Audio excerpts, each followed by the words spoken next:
Another and a semi-final second leg game etimi eba so na return legs na eba so yenya avalanche of goals unlike the first legs na eba so a yenya goal both games and Ali eboye na omo game a omo eboye no womo ene Mamelodi Sundowns and the so our CAF Champions League na ena match course Ali ehye baako Mamelodi Sundowns so ehye eka baako nti ekoye 1-1 on aggregate enam tan away goal na Masandawana Mamelodi Sundowns so etimi qualify henna so Pyramids ene Orlando Pirates eboye na Pirates edinkan strike first so Pyramids from behind winning by 3-2 and see Okan both less Eboman Paris and Pyramids are qualified 3-2 and to finals Mamelodi Sundowns and the Pyramids and airball first leg May 24 now return leg on the 1st of June and Sundowns secure qualification the players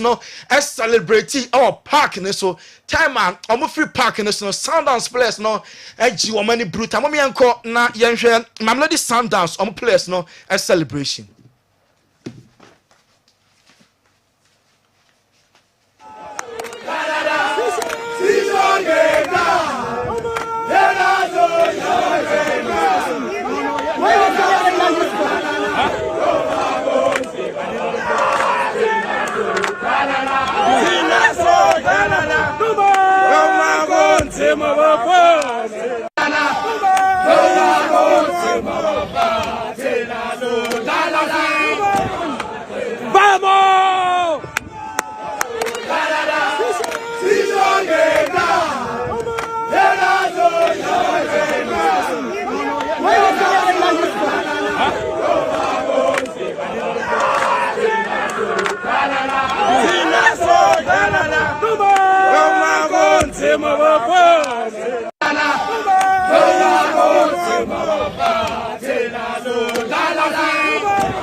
Mamelodi Sundowns a players parking so and Germany near called dressing room so players abanejena so how so any Japan Sundowns players celebration our dressing room.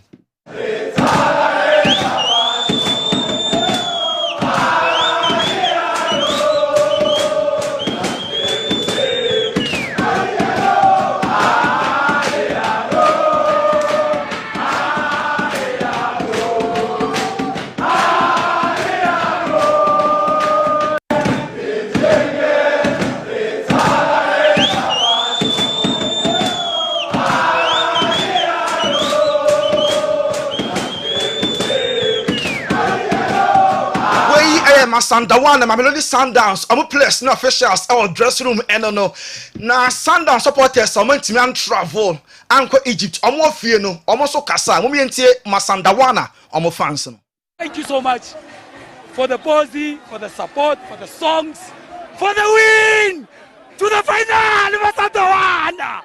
Rako, but betting odds were telling us that today's game Sundowns were going to score a goal.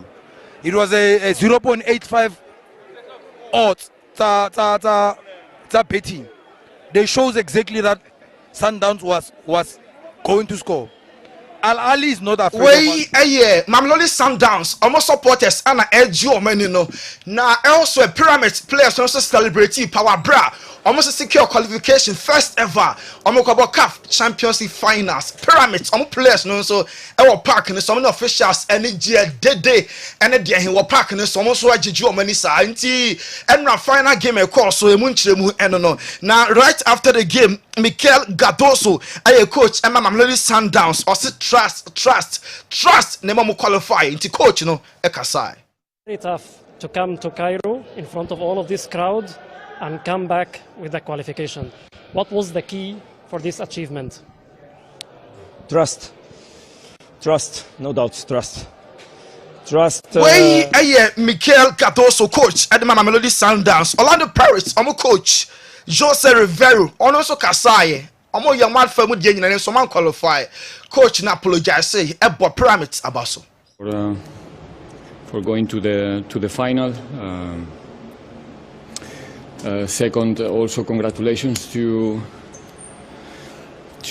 our players, to our group for the fantastic performance that they gave us to us. Orlando Pirates, coach, one South African team, one Egyptian team, and a finals of the CAF Champions League. No more so ebebo Yanko Clasico and Basso 8 p.m. Our Sevilla, and a Copa del Rey final game. Basso FC Barcelona and Real Madrid and SMP and C. Yebebo Monenso finally game. Basso me time. Barcelona team no ko drew Sevilla players na rival mo menko na ehwe kakra.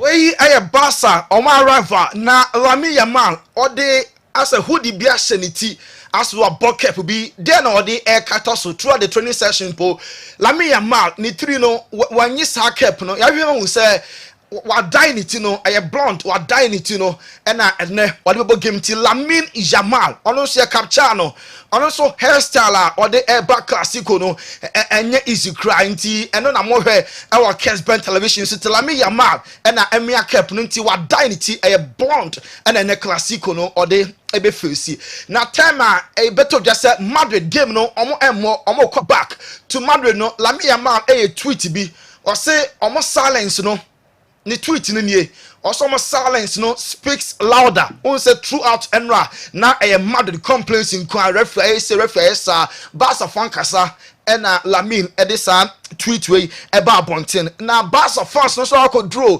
over 4,000 fans enra anam kodu ye ebi mo so eba Barca fans kodu ye no dede pa eni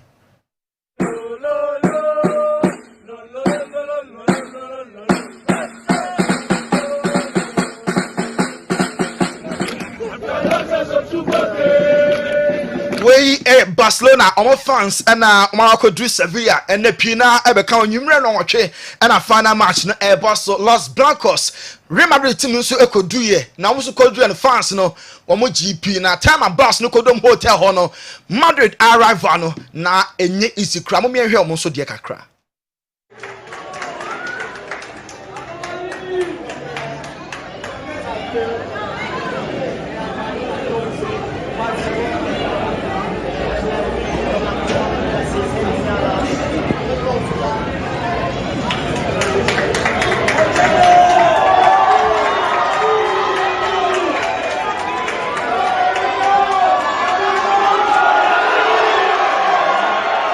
We Real Madrid omo rival and our Kessben television so and Barca omo captain and omo coach share media Hans Flick say classico na Champions League Barca next week the so the match no game here pa Hans Flick kasai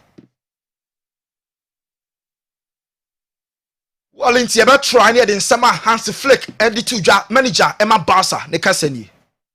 This is a great experience when they play this final, and we play against one of the best team in the world, and final is different. It's not like this is the favorite or he's the favorite. So it's for us it's like FC we want Barcelona coach Hans Flick and Ronald Araujo say Barca dream and some major treble 3 trophies afiwe. Then some one after the other and Copa del Rey. Focus our trophy so. The others we've had this season. Just another final, another game. We're very motivated. With the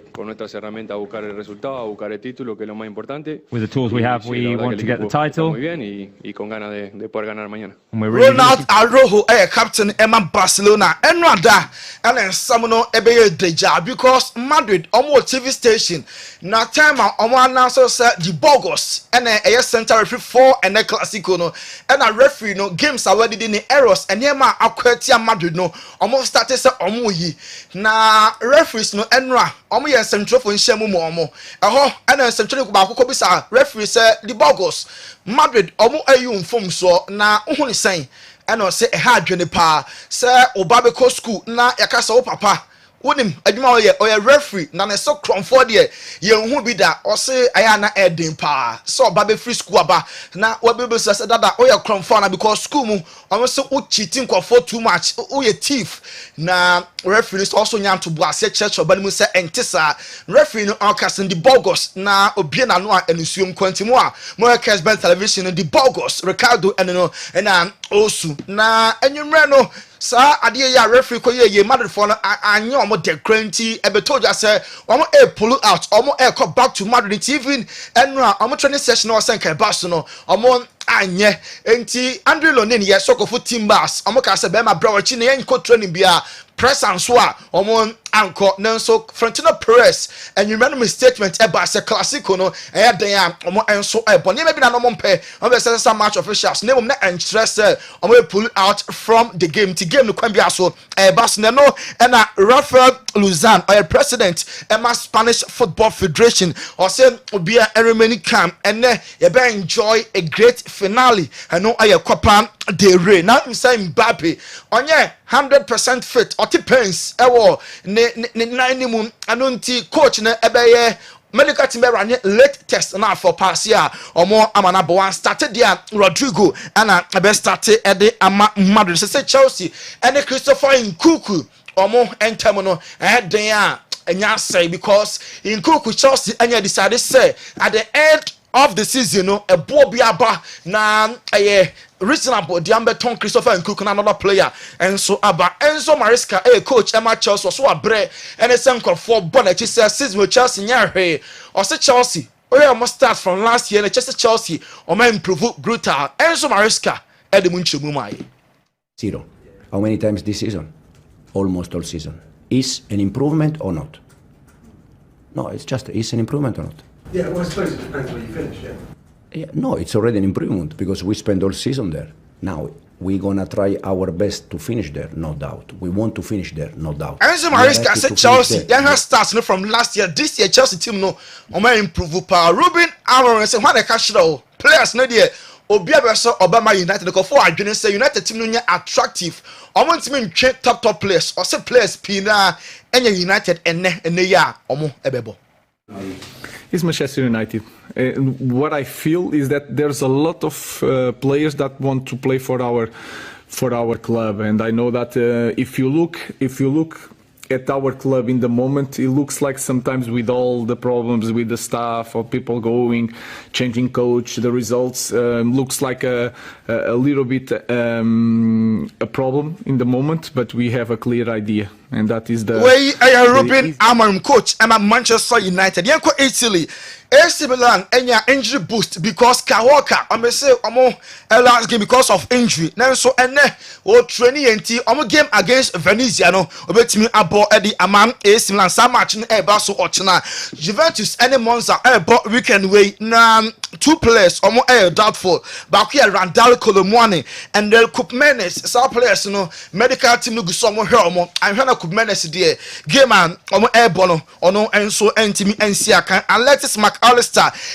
say three players Jude Bellingham Pedri and Jamal Musiala in that order ye rank here ono obeko for Jude Bellingham now or the Pedri about second and Salah Jamal Musiala and so etimi about third ye be say what is somebody for airpen or say a player now what is somebody airpen wa e also mo nije then so very much happy Liverpool now ono enso ebo Arsenal any prepare Champions League no eyomo dream pass afoi omo ebegint Mikel Arteta any players no there league no omo gitum say omo entime ngint omo switch omo focus e dey akọ UEFA Champions League game omo enso ebo especially semi-finals omo any Paris Saint-Germain enso e dey eta so yenko league matches in French Ligue 1 and other for the first time this season PSG omo elusu na kombe say omo call league no ebo we on league no omenya age nanso 4 matches to go here and enrada ebuka mu a enra Nice ekwosom by 3-1 and then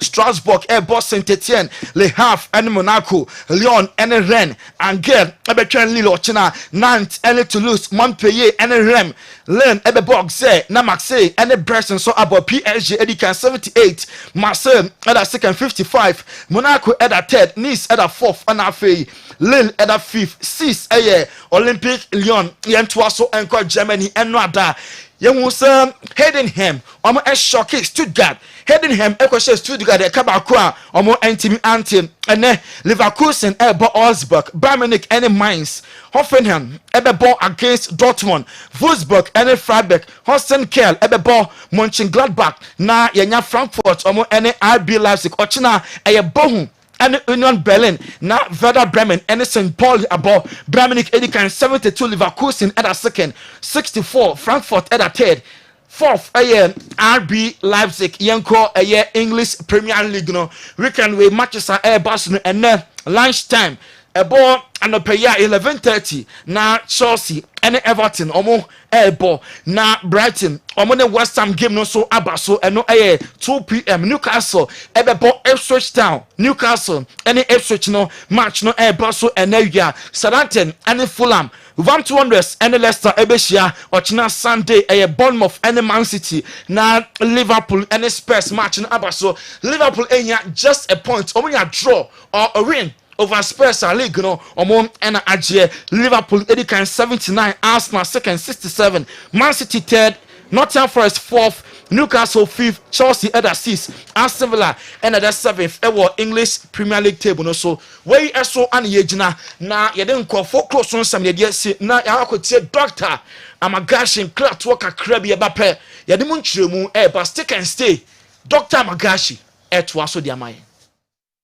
Dr. Magashi odi djuma pa ha o Dr. Aje abasobode bebre di friframantam mu ade abepie asantema mu wo se ahaban kasa wote fa woyade bia bra Dr. Amagashi ho na onte ne te emfama ho everybody for say wo yare na se wan fe wo se a obi enhu mobo yade ben e na yetete wo yade ben na ni wudi asie bra Dr. Amagashi ho na onte yade no te emfama ho eye stroke diabetes hepatitis akwada ne kokobo apie anase oba moje etu no o pa wo hepatitis B so o yade pa e na kidney problem o beto ne te die na uhia anase die yade na etete wo aka wahye ehia wangu tutumirika na bra Dr. Apostle Amagashi asuyeye na yade bedwane kra empanifo se yakote aduromra eno ane haban so yete no wuram Dr. Amagashi onfa ahaban ne enka okeke na emom no obompa ye kire otwede amponyakopo totrobosu kwa me basa yi adom se onfa adom ene ayaresa emra na wode ahaban ne kawa amunum ho ana ho ya wodene Dr. Amagashi sunim sunsumu niema obetrase ahwehwe wachi babia yade ne firi a ebaye wode ahaban na kawa ma wate apo wo ye champion Dr. ni bia wode ahabandro anase wode nubra eye adwuma de se ebere ne so kese a Amagashi na wodwane betwa no efitete odumako abo ade na yede adom achede ema Dr. Amagashi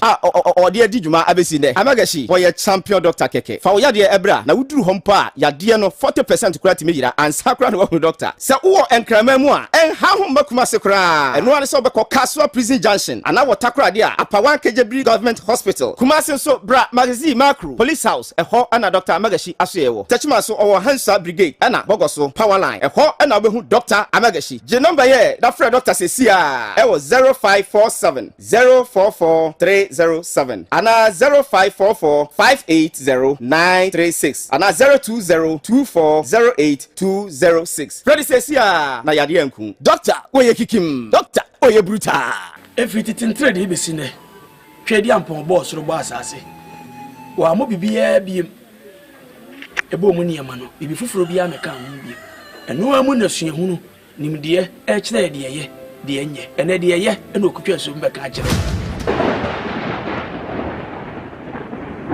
tiedi ni ye pa ne fatu tiri eye Dr. Apostle Amagashi middo nyankopon awie yebremu wode hahamane nubna ese yade me secret ni sorry me catch on say pick number na go screen as keke no de freno na tutu anama kono ho eni nansa me na me catch ro wa yarusan eto betwa me de me ma mitini bebre ko hospital bebre ye ko ba bia me ma me na me ni nua baba ko ekura ni musi ko hospital be ekura ni musa wontimi nante nya hwe obi di adanse fa Dr. Amagashi ana o kire mazimaku ene bai tiade ma me bai ekura no sa na Dr. Amagashi hwe no first adura wode ma ya yekoye within 3 days a wo sha se no mu adu na fe de ma me na wotimi kuradua e de nante ni mpega ni biem ntimi ka sei sabre de ma me no MC na yeni age ahotaba nti me di adanse se Dr. Amagashi obi biara ibi ha wo ni paduam bia de mo jide so ba Dr. Amagashi aso ya biya bai kam an sa min magani ko na taka cikin wani magani ce wani ya gwada min wani doctor daga microwave zo inda na zo doctor ya ce in je yi lab na je na yi lab na zo ya bani magani so uku kenan so uku na gani wallahi na ji lafiya na lau doctor ya ce min kamar aji Halima ciwon nan ya bari kura yasa dan wana musulmi saboda Allah ba kariya bane agona hoduko kata madu agona mi dogbene mi agbododo ye mi la dodo na mi fie echo doctor Magashi wo doda fe ye mi ko egbe mi la gbe do na mi didi be mi ana hoduko no anya be fifie doctor Magashi watikie aboto kata ko dem nyamo la kata atikama ko zamile ma nanya se docteur Magashi nkokwa na ko be fibroid lo dubu diabetes lo sisi adole le gede nko gangan yo lo dosi o lo sisi yata mi jibe mi ana mi anyabe mi okata mi ho docteur Magashi watike ko dem ni mi ano zaza ajebe ye pe ko nyeto ye pe ko bodu ko kata mi ho dem yata nanya nya hwevi yo nya hwevi kwa docteur Magashi watike ye nyeto kemi pe dem ta mi jibe mi ana mi anya be docteur Magashi watike ye nyeto apene mi wa o hwa ba mi de bae ino bun ke na ye ai ya se me wa papa ntu nyina na de kwa na oye o pele ya motre ye tie se we a critical issue ya mapa me ko papa me di cooperation e ti na unu ba ne gine ho awa me ko papa no cooperation ma ba so me mi nsanka ho no be to ma be fama de why anyway yes am me ko be funda ka no ton fen so pra ne wo ye die o so mi nsa na ke fe ka no ano ya motre ma me jeru kwa ka kire some fan ko Amagashi wo macro police house wo kasi kan wa to no ye de wa ye opani bato ala sene kimi ko Amagashi wo ni ko Amagashi wo opani ye ni ko ye no mato ana pressure na wo so wa sa for sa no ya ye nyani ni anu de bi yagi le so fa Amagashi am sa bro asama Yes. Kana mejati Fabian Cheno besa. No, no. I just know what kind of man. I'm mama tina ha me ba ha kutumi yensani. Ana fight what kakra ya me nya agwoti. Enu be na wo fa maame. Enu be ana wo fa maame. Ade so ntumi sa me yale a ade tira wo ka maame nko. Ya mutre abawa sela abutre ntu wo. Ye nko memo wa. Me abawa sela o.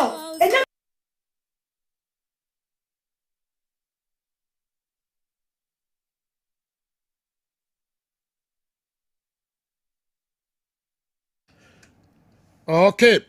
Yan sama mu nyina akwa babiom emra eye final whistle dwumadi yi eso dumienu pepe na ye peda yemu efisa brei eko pamcho yenhwe foreign stories no emu kakra na fe yemfa de aka nyina no enye efisam 0551599933 0551599933 eno ene WhatsApp line mo fa mo messages no mra na yenhwem kakra emfa emamo enemre no enno so pi ndiye ne krankra na fei emre ne so a ya pegya yemu nsampi ena yede ebremo ne anope matches ahodo be koso ewo eye Europe titru ya bobo ni nyina no ede ebremo Copa del Rey final no Barcelona and Real Madrid wow ena nwumre enye asem ketu akra.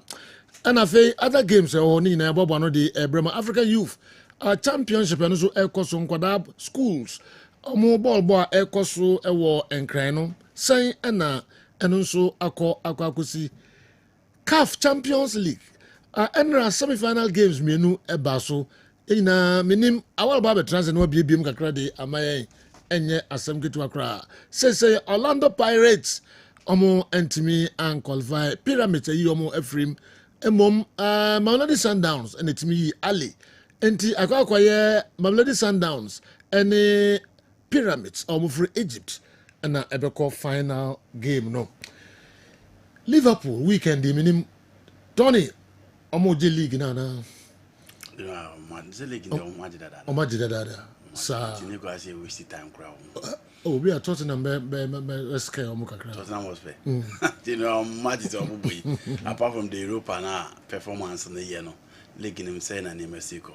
I don't think Tottenham is a team to stop Liverpool. Okay. Whichever be the situation, Liverpool or what it takes to beat them. Mm. I think we should consider the battle for the top 4 rather. Chelsea bar against Everton, Newcastle the bar against Ipswich.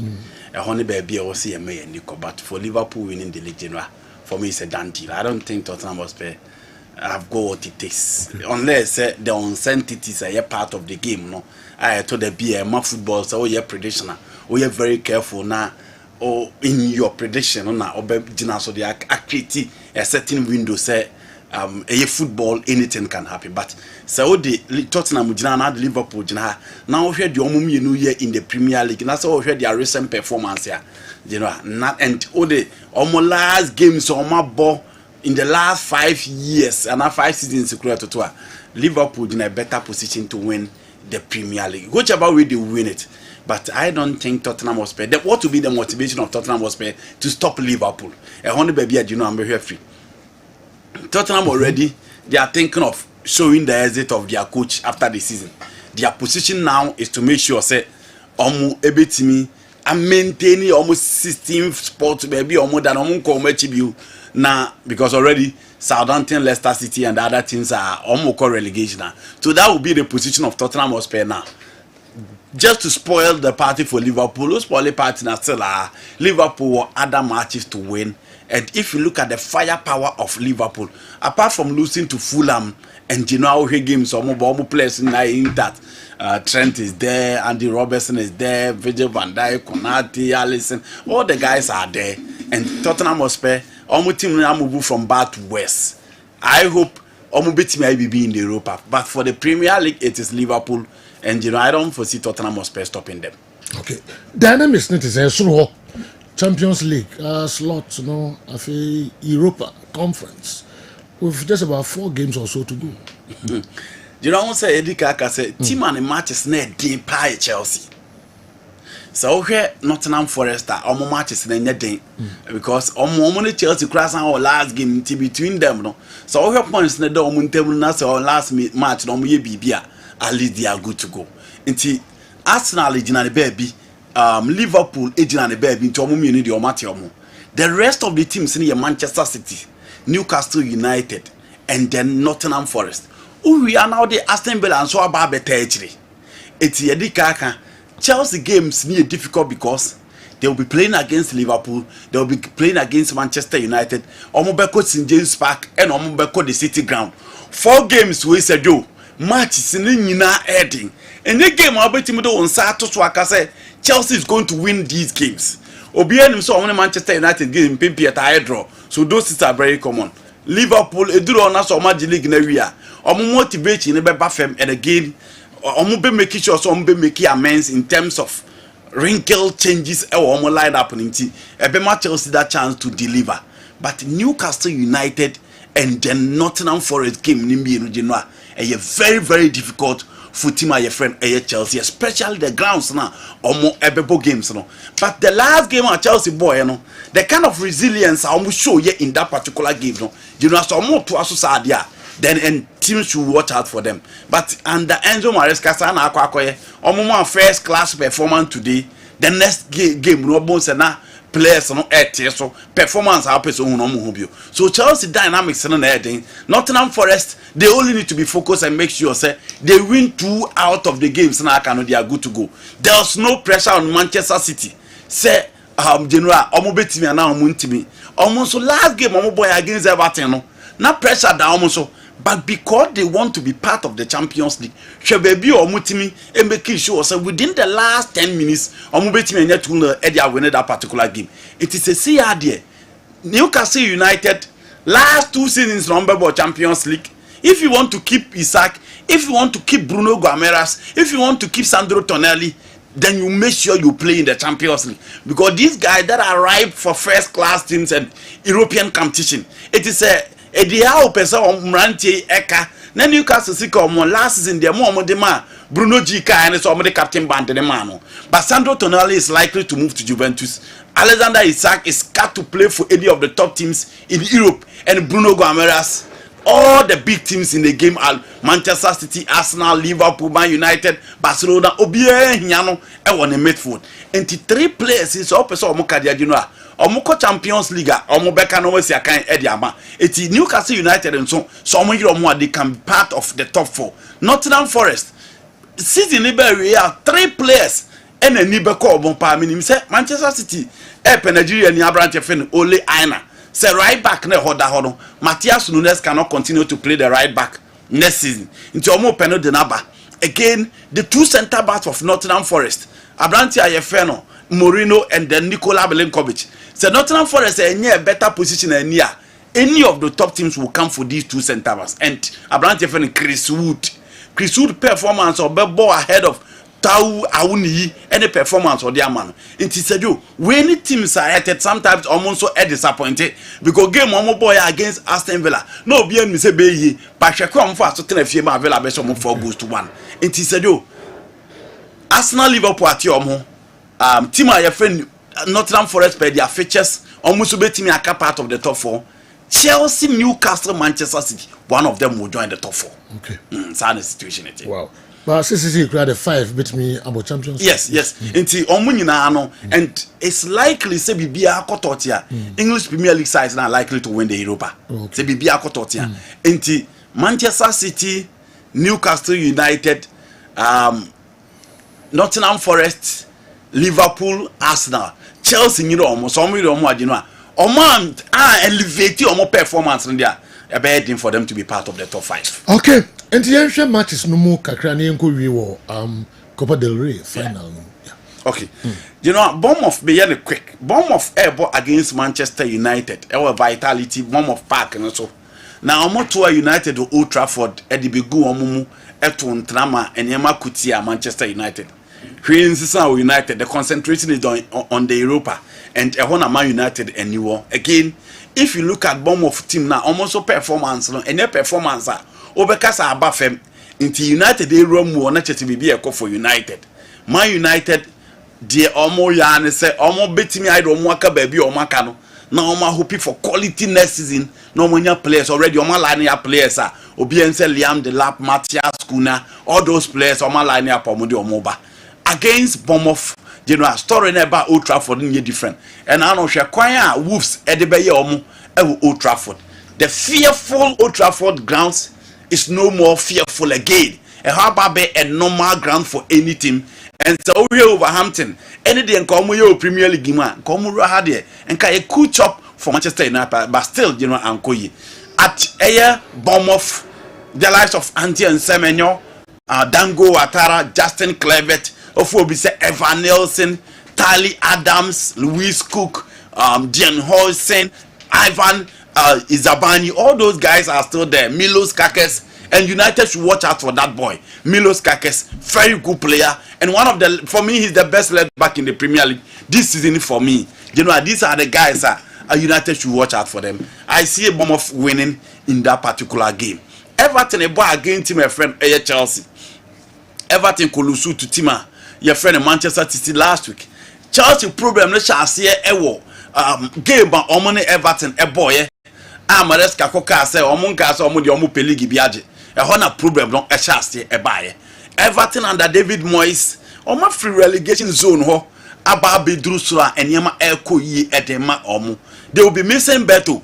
But again, the likes of Jay O'Brien, Ufobise Mikalenko, Gerard Braithwaite, James Tarkowski, James Ganda, Idris Agana Gay, Jack Harrison, all those guys are still there. Do you call one player? Also, chess money come and coach your friend, around your friend, David Moyes, a very good teamer. Everton, Bobo, now the level of confidence I will post is different from league start here. Whoever watch them against Man City, against Liverpool, performance I know mu put in happen. It's Chelsea should be careful, but you know, I make a double chance for Chelsea in that particular game. AS Roma in Inter Milan bought another difficult game. Giuseppe Meazza. 13 games for AS Roma in the Serie A. Claudio Ranieri Bayern. 13 games at Roma born Opien team in Sheomo. Eya ni make excuse for Ruben Amorim say Bayern na players no hodada. it is an yaman koya in Yantoboas and Yanfancheno, but Claudio Ranieri by no, Sana na Roma tier, Passajo, and ne or the Roma bananima, Roma, Edna confidence or mobile. Bologna, Eshe Inter Milan, and AC Milan, so the other songs who occupy Italia. And Simeone Inzaghi, share the confidence level of the team. And again, they will be playing against FC Barcelona. And Ricky Roma will be the heading. Again, Napoli so at Taomachi are just a slip. Napoli able take you over. There's so much pressure on Inter Milan to perform. Adia Claudio Ranieri Ababayeno the 3-back no the Ababe room and how the likes of Gianluca Mancini, Selic, Avan Indica, Angelo Tassende, Sailmakers, and all these guys. Balo de Bala are fit, but you know, share the likes of Brian Crescente, Artem Dubak, and all these guys, the kind of football or mobile. What Timia Momo de Bonnet Timia Sweni. Into way a test time for Simeone Inzaghi and how he needs to work to bring the confidence of his players back. Marcos Thuram there almost or Hessa or Bible Barcelona game. Balataro will be fit into Ubo game where you begin now. I didn't say Barcelona game so say Ubetimian say fit to play. But in our options and you know I feel that in as much as Roma our form normally very difficult to beat at the San Siro. I take Inter Milan and say you know Omu Ebetimia win that particular game. Now to the Classico. Before Napoli Torino. You know, because only in 71-71. Napoli. Yes, I hold the power. First and second, yes. 71-71. Pressure in Napoli so. Yeah. Pressure new almost so because they do to lose Vito Osimhen, to lose Kvaratskhelia. There is 74. Yeah. Now to the Classico. Yes, sir. So drama any scene na game no na any kakakra. Fiorentino Perez how powerful are Real Madrid has become so annoying and irritating in recent times. They think they own football and everything should center around them. They decide to boycott Ballon d'Or ceremony if their player doesn't win. Now they attack referees in matches they don't win. Their TV station never show replays of games they lose. Kofi broadcast in Accra and do yaba. Yeah. The animals will be also be an way. The word is any Oko Bomo had dream and said. No, you know when you are used to winning, defeat you bow one yaw. And say you sana remado de tie. Full history no. The be omo person mum na the force to reckon with. Omo person ye line up from the di animu. Omo person omo call the shot. Just my nyasem bia kra. Sana omo so omo backing no. The problem they are having now is that Alexander Safran enfi omo from UEFA and Fiorentino Perez and was. Javier Tebas and some fi omo was Spain into omo Fiorentino Perez and Javier Tebas was. Into the two the man that control the La Liga will issue with Perez. The man that controls UEFA will issue with Fiorentino Perez. And the Ballon d'Or for French football for no so about it's mother the son or mutie and it is so Omunya from the days of General Franco Nediti Omu Ababedrune Omu believe said they are kings and without them and now they say we be a team because the Omuya and say Omuti say referee obedi classic on here Ricardo de Burgos no and a Real Madrid TV General papa in the TV so me we met picture omu dey to see dey kire omu make sure say omu be yi matches awodi Ediama Real Madrid matches awodi tia omu sa referee we vini incident no ewo master ya no ono na edi sa game no mo vini red card ye difference ni bi kotum no e ono a into omu yi the matches ya expose no ni weakness any matches awodi tia omu Real Madrid TV into Genoa pressure ba a referee no so on any VR your friend Pablo Fuente Gonzalez into when a referee be dem finna the obe VR no so do no so beba into that dey was empenin for ye ne say ya no Real Madrid Fiorentino Perez kroya e could raise concern about two referees remember become one sem e could raise concern about the level of officiating ewo Spain emo ko cite examples on go England enko fa Anthony Taylor and Michael Oliver momra no medi referee because Spain referee papa bia ni ho na nyina ne say after Matula Horse no referees are no be expect so mo be take over Jesus Gil Malzano Alejandro Hernandez. Omumienu nyina sa ko European Championship no after France versus Austria bono mkodi no mani ye na eye UEFA san ja omkwan nti do the business end of the European Championship no na sa referees wo nyina de no omo wo fie again obia hu issues about with Gil Mazzano in the La Liga this season. Yes, I go FIFA Club World Cup no. VAR for you consider almost Spain. Ya mfa middle referee bia anko. Enti de Ghana anko any old problem with referees and the Spain so kwa omu referees ni mo de ball of them. Cesar Soto Grodo, any Luis Morel Munera, any referee that is o sorry obi e boje o so. But game I share between PSG and then Aston Villa no. Yehu Sanchez Martinez say a very nice game. It is a joke. Omo chance yi ni video so na press and course. Yeah. And the moment picture for the press no. Omo ye press conference say referees ye press conference pen for na organize am. And na omo ko busa referee na obedi match no. Ricardo de Bogo say, "Wo videos na Real Madrid phone yi no e wo RMTV na."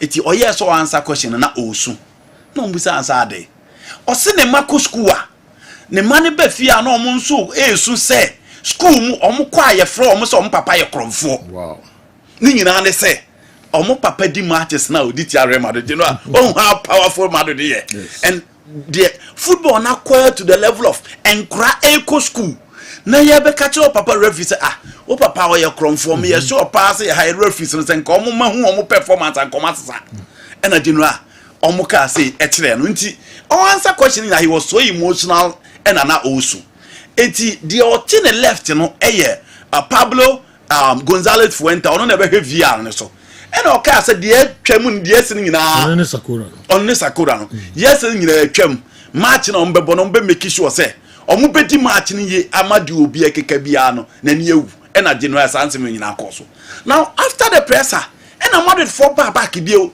say there be omu hu bi da say match be ba so na aye press conference dey am referees na omu no say e hatred towards Real Madrid e wo La Liga nim eni Copa del Rey na omu ba bebo no eni ntina epanifo ko organize yes ade a omu boycott eye match no and omu di press release e baye omo the press release by na general we kokan na we akokan later e was a press conference e koso Madrid Carlo Ancelotti ni Luka Modric na was a represent team Real Madrid said you omo nsi ho training schedule omo ye they were supposed to train at 8 p.m. Bas ni besi on the first player okofo ye Andre Lonin and a kofro bas na ho na mka chenzo nsi fam na train na omo ko na omo anyanye so general Madrid decided say match no omomo na teams ni bi chance so omo twetwe omo enti hwa na Celta Vigo foko post 2 ye e wo omo X say Madrid for mo de omo ya team ne kan which Celta Vigo fo ni de no enra omo Madrid for ko ba so omo no na Vigo fo de we ko to omo X handle say Madrid for mo omo de omo team omo ya ready so omo no omo de ba omo ne ba sa de beboni to omo chance ye twetwe refo na mpenin for contact eye team a ye friend Real Sociedad because semi-final no Madrid ni Sociedad ne boy enti panifo contact Sociedad say ka Madrid for ama na nka Sociedad bu maba na omo ne Barcelona akobo na Genoa finally bebi akoto din panifo de ba ko e convince Madrid say omo yes omo gu competition ani ma say e na bebi akoto din a finally the two teams agiatum so ombebo enti ye ho na Abranti e fan Lamine Yamal so kotwe e won IG say I wish they get that for us. That is from Lamine Yamal. Or say silence speak louder. The all channel say Barcelona for no the omo ye din. Na je no omo din omo ye nyina no omo de ba park no so aba bebo. And I say the second one and so by. So they from the camp of Barcelona and so Lamine Yamal the star boy and the win so e buy. It je no who say off the field obie to be hwese game no e betimi abaso. Now finally and the 8 p.m. game no ebetimi abaso na yen hwe the both teams Real Madrid and the anopay and a Kylian Mbappe be kwa kwatwa scan now I so obey fit for the game obetimi a start no these are the key decision making from the two coaches now say Joe Real Madrid and Barcelona share in the final of the Copa del Rey 7 times Madrid are winning 4 and Barcelona etimi are winning miensa the last time Barcelona won 1990 and Abasa etimi win here the last two and I know wa kan ha say 2011 and 2014 ne nyina Real Madrid etimi awene e the final. We are talking about the final. The last two finals are two teams ne nyina koye e Laka Stadium, 70,000 capacity. Madrid they over 30,000, Barcelona they over 30,000 from Catalan and Ekwako Pimo and Danusia and Genoa. The last time Omubianusia and Real Madrid winning against Osasuna or Stadium again Bebaso and Barcelona also share Bilbao 4 goals and so at the winning it's a venue. The two teams ringing on Omunim Avenue Genoa Asia Kono. Barcelona actually say Omonsa da Madrid so in the La Liga, in their meetings, in the Champions League, it is Barcelona. Adia Madrid for the team are here to survive and they say and then say game is Sergio Omunsa Mudia na chese season na omo kono omo betimi akọ trophyless omo win Super Cup omo win the Continental Air Cup no mutimiji ye no but again last season omo win 3 against Barcelona in the Clasico it is still a bragging right no omo if Barcelona say omo person omo nya back here again e was say Barca so etinye bibi Barcelona Barca performance almost done the land award starting by from December till now and how they are playing. Nancy game no omo bransa no mache but you need that top level goalkeeping to say the goalkeeper na oda Edema Mayoka Abranti Feno Leo Roman a performance no oda de no sebo ani Europe no kwado akwa ye pie no just a quarter team done but again Madrid will not sit deep and omo kanta ebe shatter shop. It is not going to be like how Mayoka operated in that particular game. It a game at Barcelona with the confidence. O should be beyond how a game no start here. Barca with the confidence to win. If Madrid will come into the party, you know, they will need to step up and Vini again need to come to the party. Other than that, it is a game for Barcelona and you know, Barcelona a starting game no at favorite again. Referee now on pitcher now we talk so na percentage wo ho no. Say Ricardo de Burgos on the field of play. So no dey gina Barcelona with 80% chance, 81%.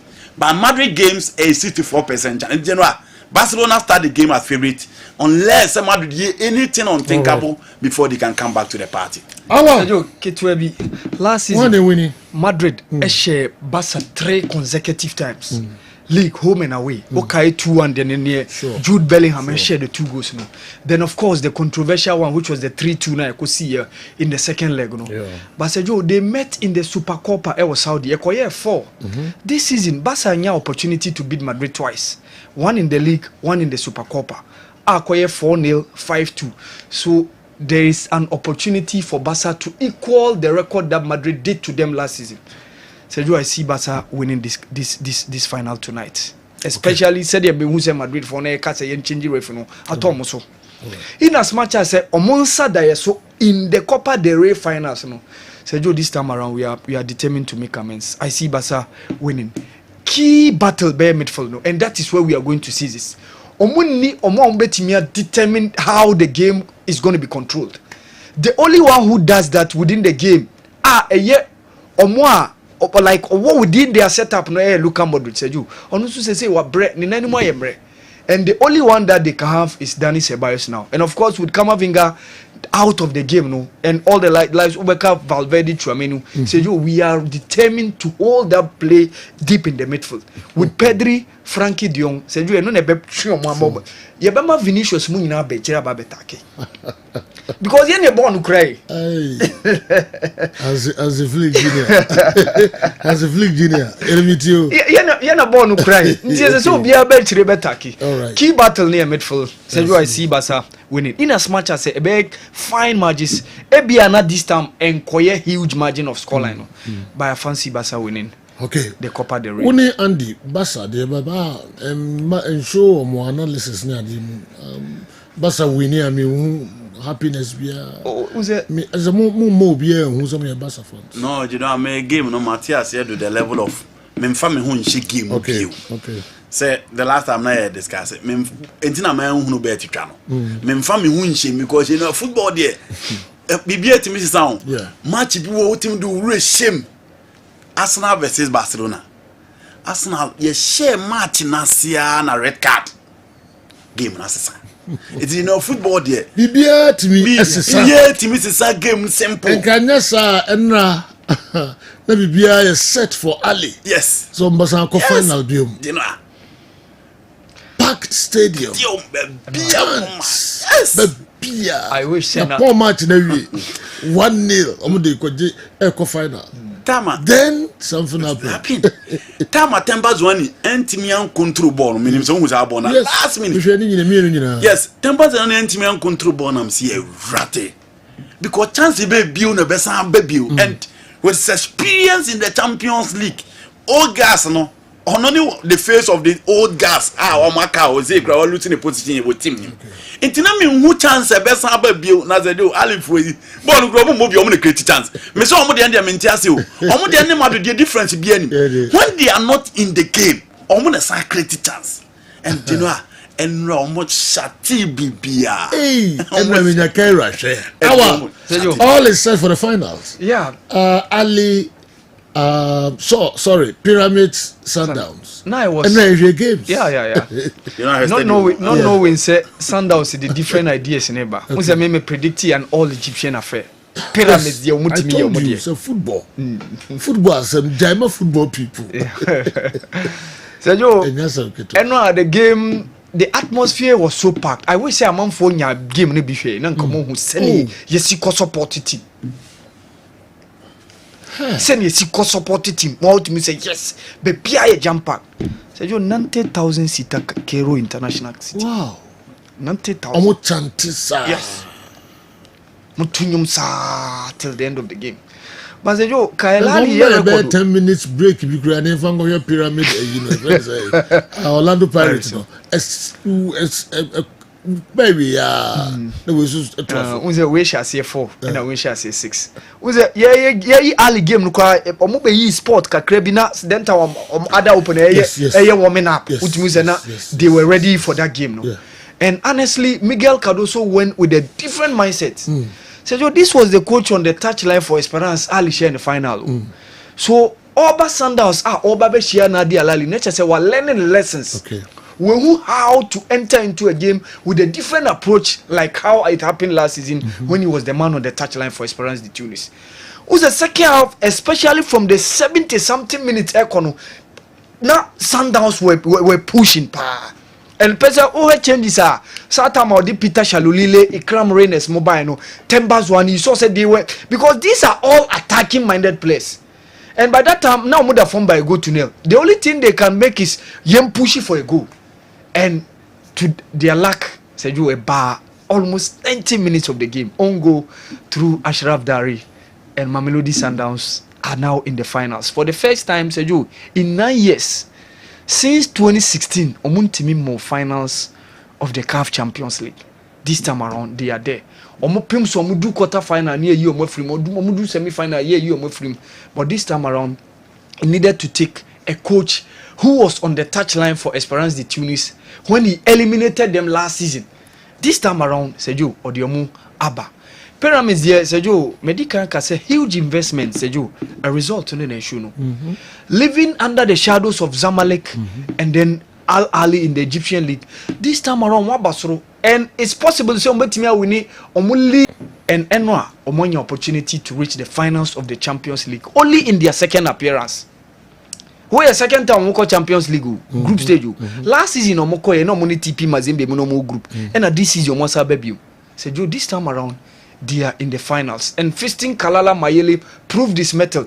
A Bibia Chrese in the first half na Orlando Pirates Modemon was Ruchomo. Even Pirates scoring, they equalized. Pirates added another one through Mohawun Kota. But how they were able to pull up the trigger, making sure that the set pieces, you know, Juma. And said, you check your pyramid squad, no? Ramadan Sobi, former Ali player. Ali Gaber, former Zamalek player. Walid El Kati, deep in midfield. No, 2017 team of Wydad Athletic Casablanca. Ona Yaya Jabrani mo, and they deep in midfield. And of course, on the right side, Mustafa Fati. Ono no take come on here 2-2 in Egypt ewa AFCON. And of course, check the man on the top. Fisting Kalala Mayele, former striker of Young Africans. Even 2 years ago when they went into the finals of the CAF Confederations Cup and lost to USM Algiers. He was the man leading the line for the younger team, no. And Sergio Oya an integral member of the Democratic Republic of Congo national team. So national team players levels and honestly, Pyramid Sergio, I gave them the chance to reach the finals. Unfortunately for Orlando Pirates, your share competition was either going to be an all Egyptian affair or an all South African affair, but it tended to be the other way around, one from each of those countries, you know. Okay. And Sergio, over Kaya, the last time our Sundowns equal finals, you know, Omushia an Egyptian side. Now it was Zamalek. And this time around, they are meeting another Egyptian side. Pyramids. Sundowns virtually Champions League finals from among Egyptian opponents. 2001 against Ali, 2016 against Zamalek, and the one they are coming to play Ebebasu Nyameboa next month against Pyramids FC.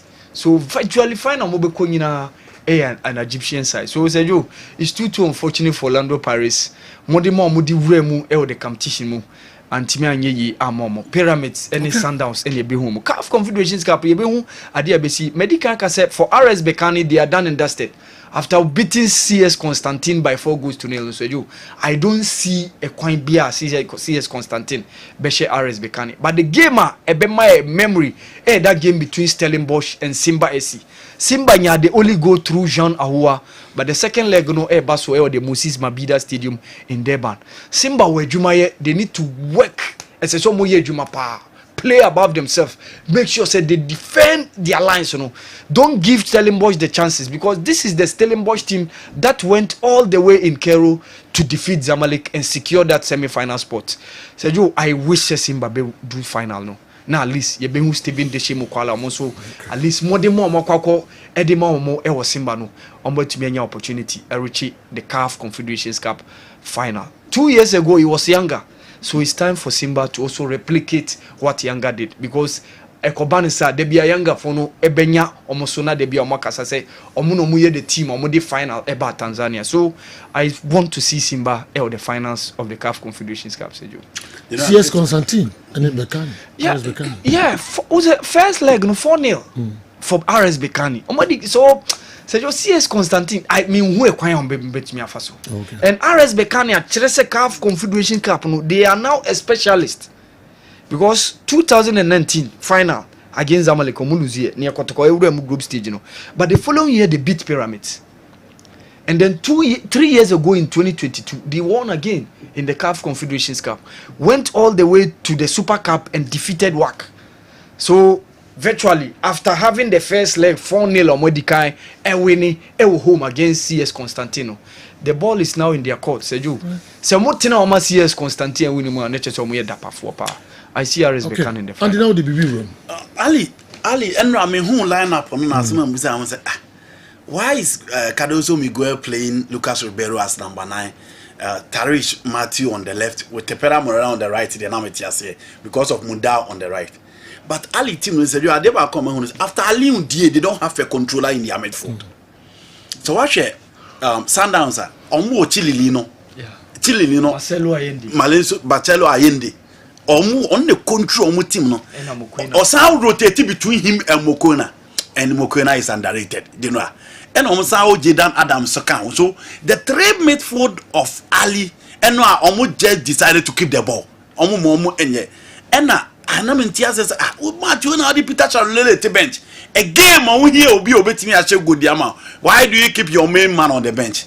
But coach in the chair said, no, you know, meant the substituting of Imam Ashore and on the team hard. Andy, one thing is, Neobeti Ali Udie, Jumani Imam Ashore. But they don't play him deep in midfield. Either Maizalaro and also Momani box. I said, Momani go closer to the box, you know. Because I feel even in the Egyptian league, as a midfielder, I said, around 9 goals. All top scorers of the Egyptian league table, like go King Chatana or so Momani go closer to the box, you know. Like saying Kamihuni said based on the scale how to me dribble, how to me control deep affairs or midfield no.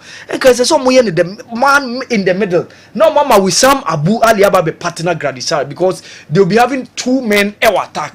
and they are sure of obi control no the passes number, but they decide to use him either the Mezzela rule or play him just behind the striker here three-quartista no, and here one of the things I factor so they depend on tacklers, either Marwan Atia, the likes of Akram Taufik Mu or midfield no, and Amr El Sulaya Nifon. And here one of the things, the partner of Aliou Diem back in the days when he said you uniform until say Ali Bokra until who was starting lineup no. And here one of the things affect you more. But 0551599933 mumfa mo messages no Emra na yenyina no yenka mum enye discussions no. Munim say drum menda matches true any issues kakra bi na yetwetwe ho enkobo. Am say some yenka me ba bebusa ba Kwame Walcott Redford UK and the way and so a brain. Until I was surprised. The referee didn't give Sundowns a penalty after consulting the VAR. Sabonanya penalty.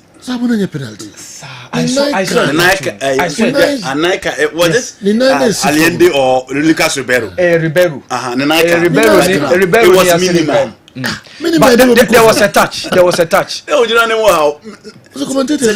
Only some maybe seen Nigeria penalty no munality or maybe who bonds a penalty.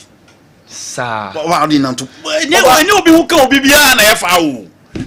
I always say Nanko. I didn't bath from Saro. You know, I know nothing. Me tell me me support to Sundowns. Say a contact game. But Sergio, honestly, now because a referee no. Yeah. Your video no. Tony Di can you cry. Oh yeah, yes. Oh yeah. Okay, the Tony me sign review. Tony Di can you. Any. Yeah, there is it. Yes. Say Jadin Adams in the past. From all the angle. No, from this angle Momre. From other angles. Okay. There was a touch. Okay. Oh yeah, of course there was.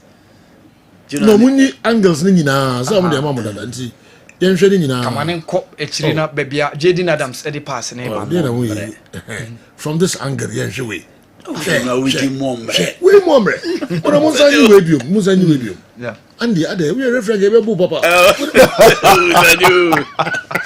you know what you momre we ade we momre say you me support Sundowns no how hu ni from the Fretty ban yes say you we the momre we e momre papa and say Ghana born nka 1 minute be a penalty e momre papa we referee ge be o say kala no those days ya be me under the one question there wa it was a touch. No, I've not disputed say Richard. And then the contact was a penalty. Because yeah, and who you know more yes. Alert Masabra. The Mauritanian referee. Yes. Who jina no way. I wouldn't be AFCON final nana. There be no.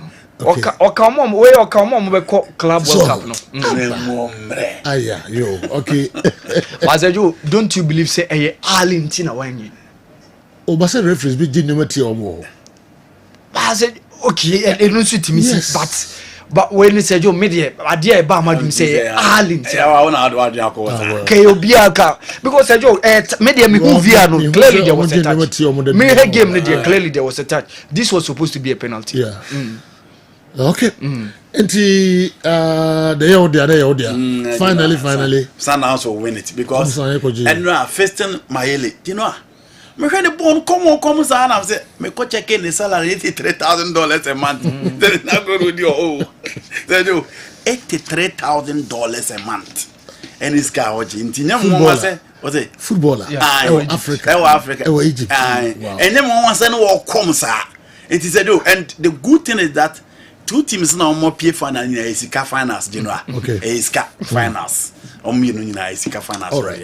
Yaki camera na fe schools competition ekoso ewo enkrayawa. Yenjo kakrai. Yeah. CAF president Abagana. Yeah. Dr. Patrice Mochepe. Yes. Sergio, it was so unfortunate young boys, you know, against Tanzania Anyanyi. So it was so unfortunate. Now, after winning the 3 games, yes, Uganda, yes, South Africa, yes, Algeria, we all thought say we were done and dusted. We are handle yeah. Became United coach. Okay. And man also a certain boy T.A.G.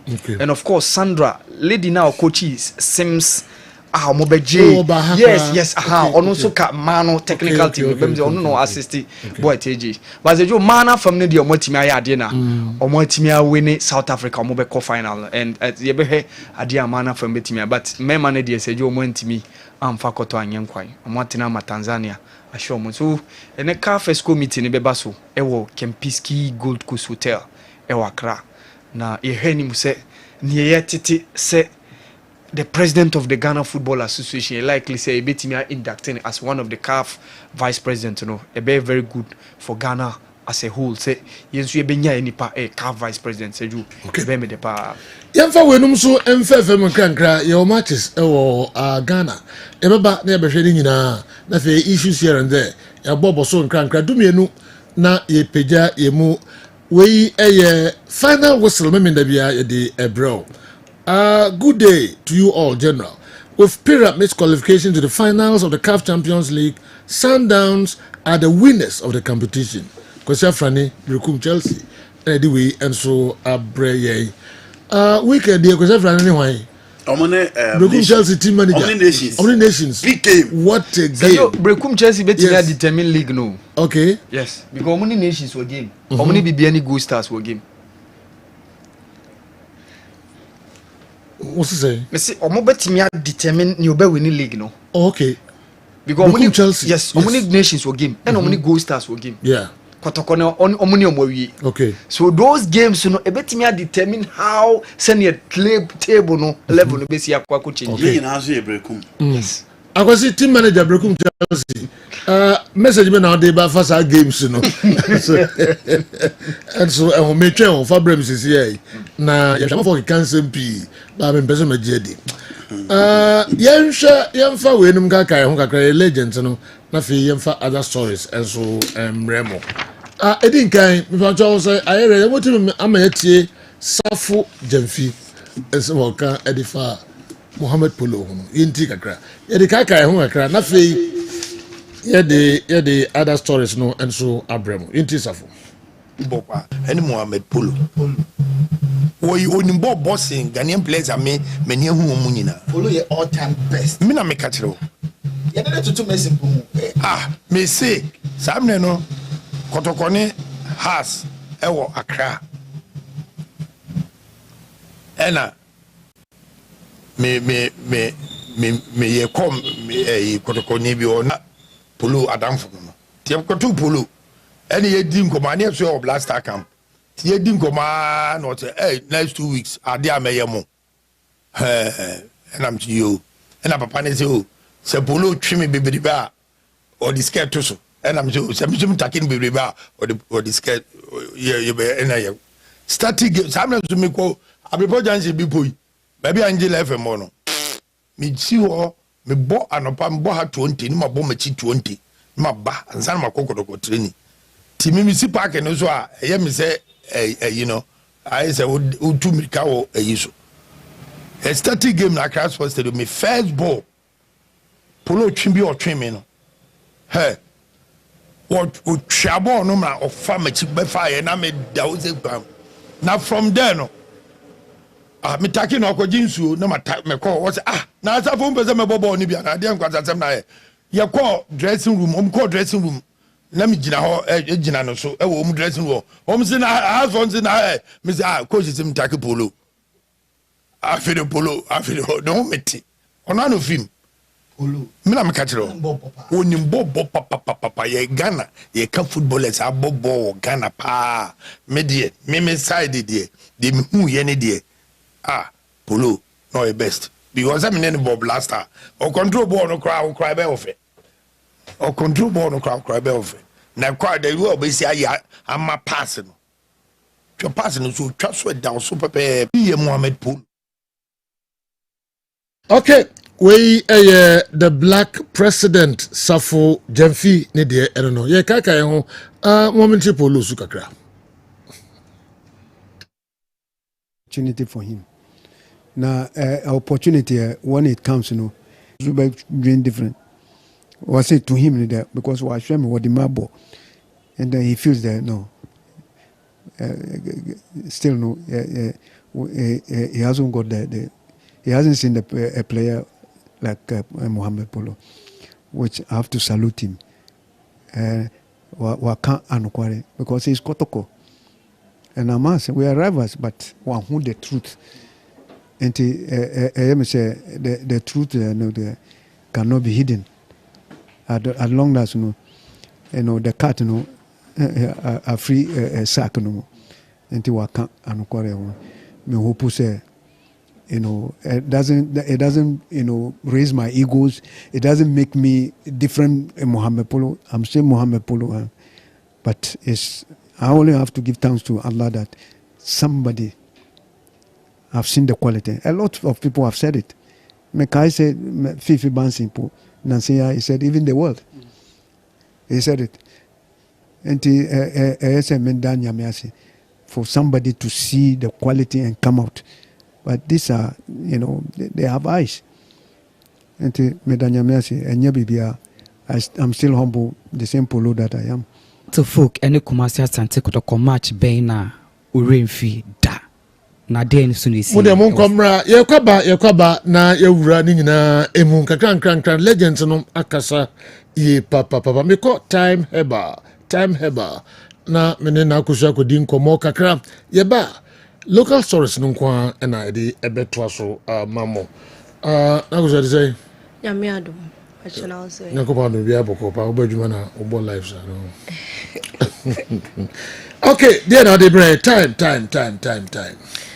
Edikan meda wasi peace wa mami akonya ne se mene matiefo ye ntwetwe apomode ho enkomo meda fo pa wotie mesabre magimedwa medin ene nana akosua yeboa apomode ho nkomo twetwe ebre ena adu so enfi bia se Kinoga Company Limited ahye ye de da ne da oduma nkomanum nane na hahama enko ne kekese ni ne de aye drama o se no mo bi ena dro kofa bai eye time HH herbal mixture and that's a time HH herbal capsules and I'm done for pa me de ebro and nano pay say ya dear abesue ni pedua eso na etiti ni pedua emunki to mu akese na abe edin sunsuan so bone abesue ni pedua so na ha ni pedua no edra wo hia eye time HH herbal mixture and that's a time HH herbal capsules ebibidro kan ya eye koye maduro tatahia ya ne portable dia ma se ba bia obekobia no wo betimi edi wachi na wo dia show bag botom betimi kra de kuta na wono no mo bia no pa wie nwumra boni sensuo na aboa ama wo system no aye kese anya ahoden eye immune system support eye general well-being ebibidro tatahia wonya bi na ono no ma ya de abesue ni padua so ama nkwamo no aye mre no ni nyina betu ase afiri honom kwakra emmebie edi ama time HH herbal mixture and as a time HH herbal capsules no medafopa eye ebibidro kan eye bibidro amenua ba wutie mesabre na ensa bombs bi atiachi wahimfie onom rashes bi a eja o se ho ye ohene na wahimfie onom tia ne se wuti yesi yade sunsun so bi di ntide yesi wuti na eye wo de wede be ba onso no na ahimfie onom nyina ye kura woje ho ba bi a enje menua ba wutie mesabre discharges bi a every one if you know say ensuo bi gugu obesha panties obesha underwear now be rono now be on said discharges be na hu e wa him fi onom wo bo onom amento onom nsa wonom na eyi piepie asekosua katoa bi sa no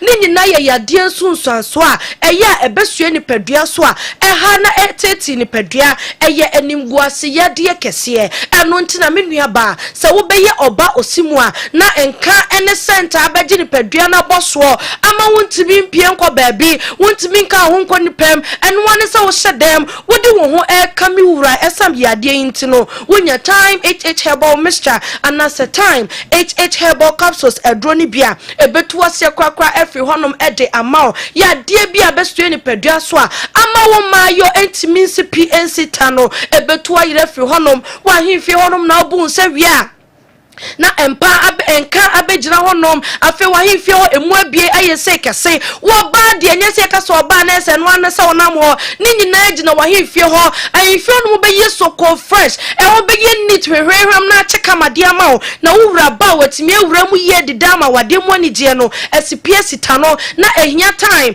HH herbal mixture anasa time HH herbal capsules ebibidro ni bi na wononom menua ba ebebo amaye amwa ye oba osimu a saa so na me nua bema wotie me sabre ensa sei atiasi wo bema ho de bia na obetwa tracha wife ana so odofo bi se we dey ye bombs e wo hono ma ebekọ eno asa beba ana se beba eno asa bekọ me dofo pa wo de be ye nkomodi atwetwa ntro ne de ene na Bura drugstore herbal shop any pharmaceutical shop bia ebenwo na to time HH herbal mixture ana se time HH herbal capsules edroni bi na nonom ebebo ama ensasa atiasi wo nantem ho wo ba ma ne woni setia ne se wuti no ni nyina beto ire fi hono mo de ama ye mema ekura no ye de sunsanso etimi jai enkapa e wo ye nantem ho no afi wo boxer no wo ba wuragu ho ne entimi nya home ye entimi so ye hone baby kwa na obegina obi onem kakra bi no na afi wo bia edwane afi so una discharges wo bema no wo boxer na no be una enso bi abetaya no menua bema wo tie mesabre enye yade bia na yede hye ye ho enye yade bia na dedi nkomo se no abekọ yade bi wo no ma aba na akono de esa babiem na ensunsuanso de akire no na enso ano no na ayeden enu nti bema na wo tie mesabre wo hia time HH herbal mixture anasa time HH herbal capsules wo mema yokra na atiada na yade enti ana yade sunsuanso abeso so ama mema ni nyina hiafo yese ketekete ahode wo mu nyina free mo yese yefro kofi papa ya papa medofo pa mi wura won sentiment kabi no wo hia time HH herbal mixture anasa time HH herbal capsules ebibidro krogen na wononom wonya bi na wononom a wo bemei se gina so se pretty ahode wo mu no ebebe mabro so achensa de ama wo betimi agiragina yire so yi ama na ni aka ho na ni agye ho afa wo pia bonte ano wo frefro no wadru hebra ne bedidi ye time HH herbal mixture anasa time HH herbal capsules wo bebo red drugstore herbal shop any pharmaceutical shop bia ebenwo na wo penetra kwan na wo totobi na wanonom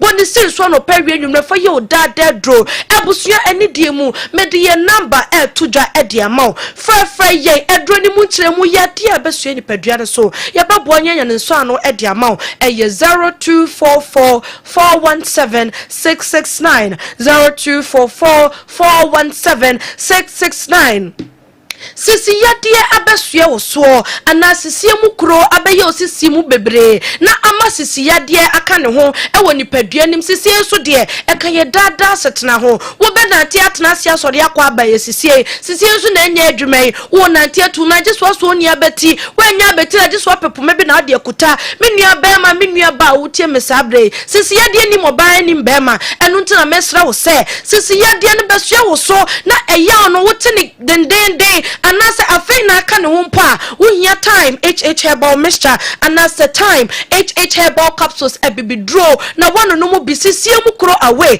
ebeto yire fi honom na ede ahoto ede abraw edra Afriki Noga Company Limited asue ye so yese no mu bi na abedwama sonko de medofo pa wote ne nkape tutumi ka run away na kope bi na no nom esanse eye edro mu edro enye dro bia keke eye dro nwoso a ebesu eba ni padua ni ma eboa ema yade bia woni padua nim no etu asie efri honom edemao edro ni modern bonti yesi eye kwatwe amansan ya woda amansan ko mu yesi eye duduo bribi yesi eye paul amantem enso asie dikanfo eye immune system support ebibidro tatashe eye general well-being edro enu nti wonya bi na wono ma ebiebie nti ni mamoje timidi mu afusani eye wo benanti aye adwuma ba ko mienu miensa no wabre efifiri boni bi na eso wakoma no na ebo se peli afi na wo ho metwetwetwe ajo ho ba bia enje no edra wo hia ye ba ko pe eye time HH herbal mixture anasa time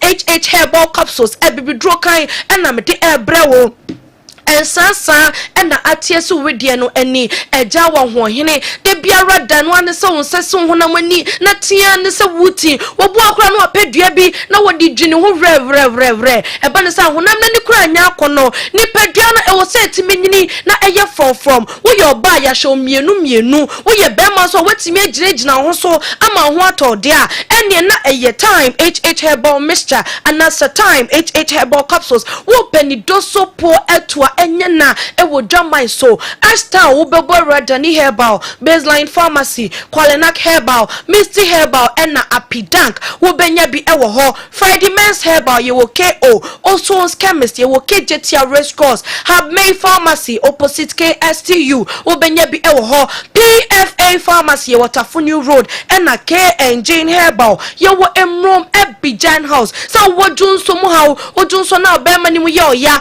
wahimfi ho na emu hyehye no ya de sunsanso enyina de maboso ene de memo so no se eye immune system support edronko ade wo hia time HH Herbal mixture another time HH Herbal capsules me de ye number no to dwa de twato ene de mu fra yen eye 0244 417 669 0244 417 669 kayo se immune system support ebibidro tatashia ebejo na jo ni wobusua edrei mesra hye nsoma me obi atimi no mu be gese abofra woni efiedumie oba tel ma oba no fo ena open for mo na ni de mu ntimi enum bi yana yaka no eye abusua nchemfa yenyina ye de amom ye no mu bi na afei ya de bia adane ziba ewo ye mu no entimi entunko enfama yen apomode nkomotwetwe ena mede ebrawo mede bio ene nana akosia yeboa abusua da sene ye behia mema mo enitie makao.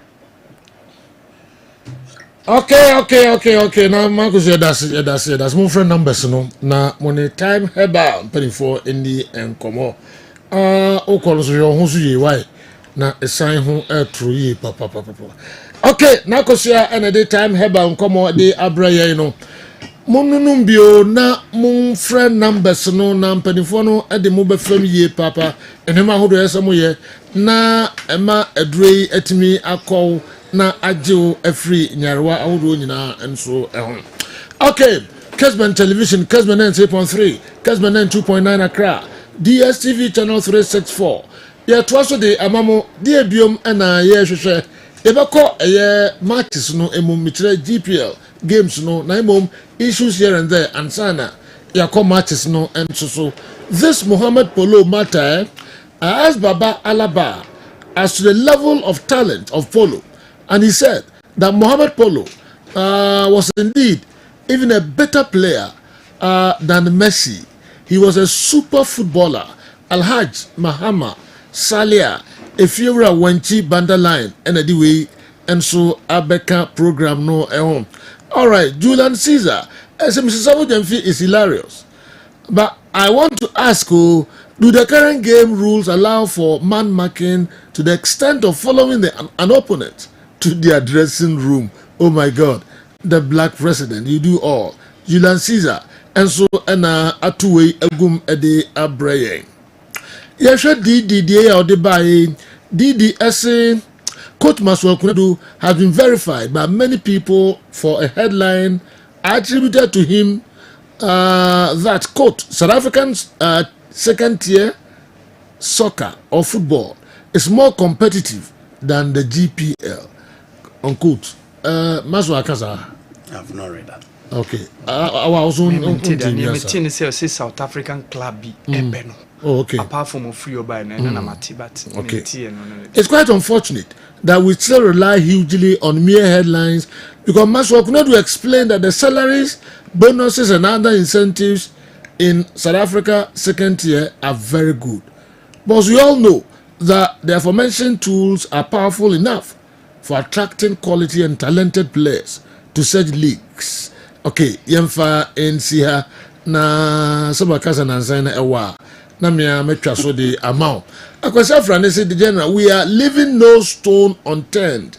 We'll fight till our last breath. Enough, Anna. Enough. Sir. So I'm give up. Okay. I'm de no be at the born new copem say be very. Okay. Almost position on modano. Any position I homeka. Or the one put in a fight, and especially games now while can games about Basho at their home ground. Okay. Recum Chelsea and your home. They need to stop these two teams from winning. And probably they have FA Cup as well. Almost games near crucial. And they need confidence, consistency, and results to survive. Baby, okay. Our coach Cardoso was watching Ali during the warm-up. We dominated and won the game. We are Masandawana. The sky is our limit. Okay. Into Yemfa and also say Ali board is actually in an emergency meeting. Kola will leave. Eddie Ombepam. Oh, I'm getting Wiki say. I didn't want to be at here. Do see, I meant to say. Or more Palmer sell Kola. They will sack him. Okay. Or the way through MIA was a squad value of the finalists. Sundowns 35.5 million euros. Almost squad value, 35.5 million euros. And a pyramid here 19.9 million euros. Wow. That is the level at General yes, Marco. And yes. It's the kind of betting we do at this level. Sundowns are called Chile. I cover Chilean player. Omako Brazil, I cover Brazilian player. And Omotimia a system to elevate the South African guys within the setup to the level of 10 bars, one losing his position within the setup. And you know, the next AFCON, people should watch out for Bafana. Okay. Watch out for Bafana. Okay. The Omoya and the last AFCON expect more because they have about 80 to 90%. And almost saying, guys, maybe. Now, look at guys now no more Paris. Look at the performance and put you. I mean, Kota, Evidence, Magupa, and those guys. It's it's kind of do my baby do. Let's hope say going forward, the answer better to your name ye. Na yet me get to the level of this team set me do. All right. So interestingly, omo de no a standard national team players in the bottom. It's how no more modi. Okay. Because she Mustafa Fati, Egyptian national team, Ramadan Sobi, Ali Gaber. She Blati Toure of Burkina Faso. Say you no Sweden no moko fan by. Festin Kalala na Andy Bonidi. Say you say what two Cedric Bakambu Democratic Republic of Congo national team. Say you no lead line.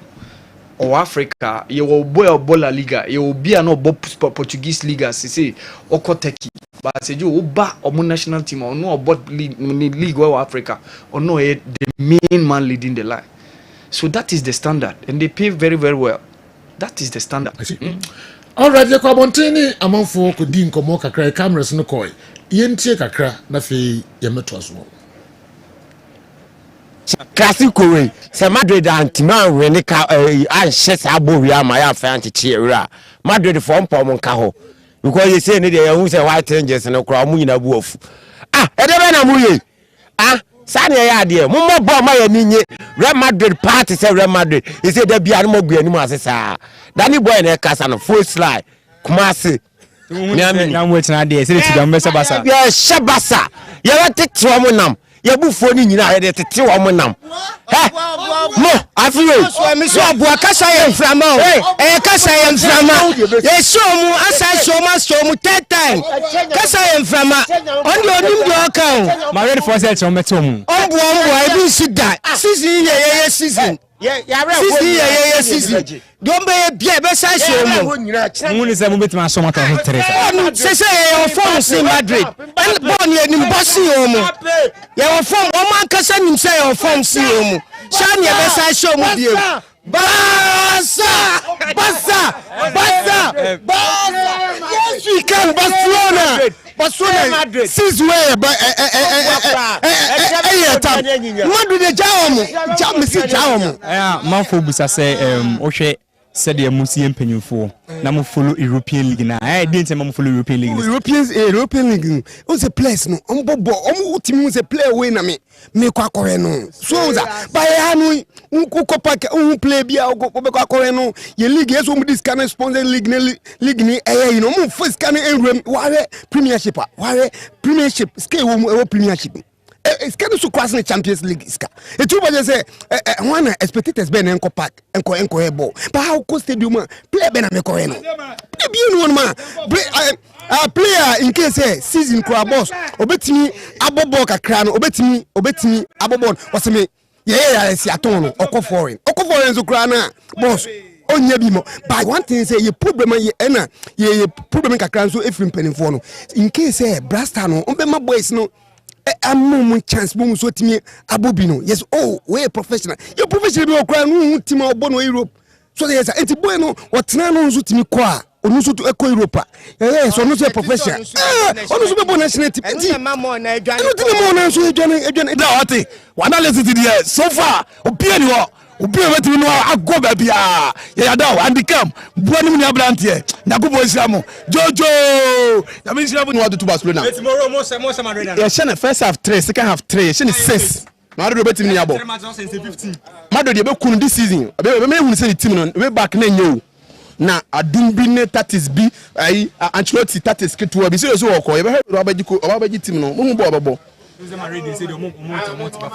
team no abebo an ko relegation obako is say this season they are NDA next season obako relegation na Madrid ai conference continue qualify o conference league and say another form and all form me na me catch wo dey wa be hu na I say no say see Barcelona I say nyambo china ye bo final baako the following month yes say ekobo semi final Inter first half e be share 3 second half the 3 ne de wo ye ya be share o the Arsenal ye ni bi no the Arsenal share Madrid home and away no eni bi ne be ye wo do wa be hu team ba ko na je ho ya has and akwa Europe so Arsenal the Gunners against the two they say he had to focus performance or league in mo hu ne say oh anya bad but e be fa this so just say but you Europe no because they say how the score the Ghana League in there apart from so supporters as we interested in Ghana League no interested yeah reason here there Ghana League there enya me like say enya me like kura fe na enya ofra na say there oh this is the emperor na say no they say there ya dwen nyina wo amanone that as say ya dwen wo so e bon pass Arsenal the Gunners Emerging League, you know, and one of them is here. Arsenal, maybe a league in a dream, but imagine. A league there, and by Champions League. Champions League there, you're very simple. Team, Macarobian to which Kotokoa Pamum coach, I can see 6 matches, now Pamum coach. That be FIFA 6. Other 4th. And Team Yashu say, any kind of Pamum coach. Coaching the new guys come near cancer because they do the idea. If I could be to a bow, that's why Pam Sabi a 1 year cofano. That's when Paco found by a Sudi dinosaur. Marco Fa Karimzi to the number. Because we're not about pressure dinosaur. To play there, you have the Baba boy. So I say what fans and I'm more expecting good football results in here. Results in good football, so I need my better results in here. Football here, results are sober. Don't any agents like what boy fans and I say. Oh, he has a bit go. Let it include the Abba. You got with any Giano, no. Your Copa Cressy Antigua, Massa, high. He has been a go better. To be sure, some Copa Cressy man shall open it and share them. She mean good. I'm referee. My life on no. Go Abba, simple. To life for no. You know, that's a Kessben for Yamishamo. When Yam Kessy send them money a bit income. Any day, Blamid say 50-50. If it's a Sabo any day, a 1 day, La Soba, and Yan, Unimchi, Batak in the yard, Unimchi, but say be a young take about it, or you good part. Oh, follow Gonna League in Kakra. Oh, I didn't say. Oh, you need to be at but like me, got a fan by me, first 5 grand. I didn't know as a Kotko fan, only first 5 players. If say me follow Ghana Premier League. When you're interested in it, and I say born or more bonana, and your friend won't follow. Like MFA, but me follow, said me follow.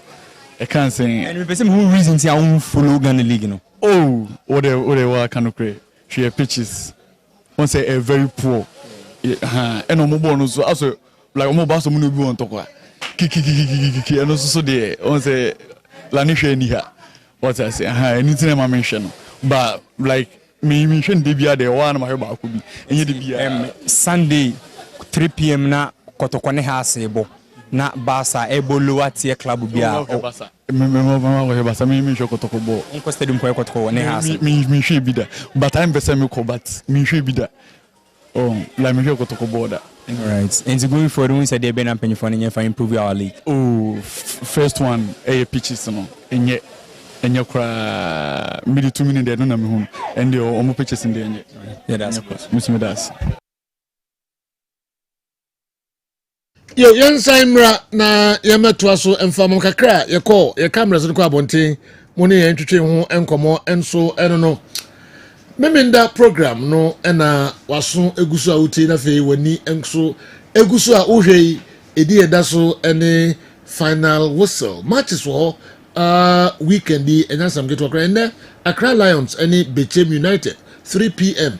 na sa game no e baso mediema enso betwen Young Apostles ewufi takwa yami admo chira sante kotoko ne aduana Stars Baba Yara Stadium Vision FC Omni Gold Stars ebekoso ewo near J Kraku the second sports complex sanso na Legon Cities ɛbɛtwɛn Hartlefolk ɛwɔ University of Ghana Stadium hɔ Karela ɛnso ne Dreams Aliu Mama Sports Stadium afei Brekum Chelsea ɛne Nations FC ɛwɔ Golden City Park no ɛso yɛkɔ Nsɛnkyerɛ Sports Arena Samatex ɛne Basake Holy Stars ɛna ɛde ɛbɛtae so dendendendendenden league atwedeɛ no Bibiani Gold Stars ɛdi nkan 53 points Nations ɛtɔ so mmienu 51 points afei Heart of Lions 47 points ɔmo de tɔ so mmiɛnsa the ɔtɔ so ɛnan ɛyɛ Kumasi Asante Kotoko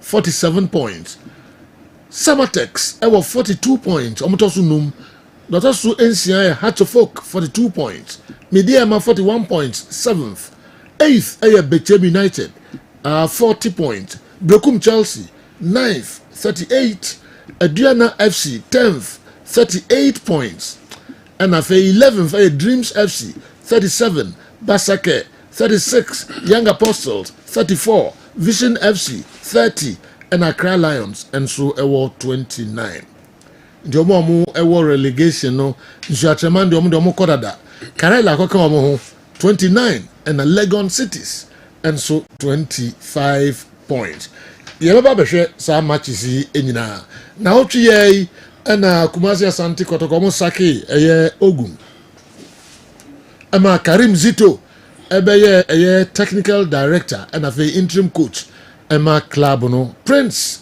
Owusu ɛna ɛyɛ assistant na wotwe yɛ ɛnso ɛna yɛnya ne ntiɛ sɛ Kumasi Asante Kotoko tua Ogum $20,000 no ɔmo tua de ama no cash $20,000 cash ɔmo atua de ama Ogum asisi akɔka $16,000 ɛno deɛ ɔmo sɛ ɔmo ne trase na ɔmo ayɛ payment plan bi ɛde ama no saa efiri emre kosi emre bi ɔmo betutua nkran na $16,000 no ɛnso efiri ɔba $20,000 deɛ Dr. Ogum wagye gu ne bɔtɔm wow na ne nyinaa no ɛyɛ $36,000 yɛntoa so coach Zito ɛde asɛm bi ato dwa na yɛnhwɛm kakraa bi na yɛnkɔfa nkɔhwɛ matches no mmerɛ bɛm a yɛbɛkɔ Steven hɔ na ɛne nso baabi a ɔpɛ so ɔhwɛ nnɛ no anɔpɛ na ɔka sɛ ɔbɛhwɛ ɛyɛ Nations FC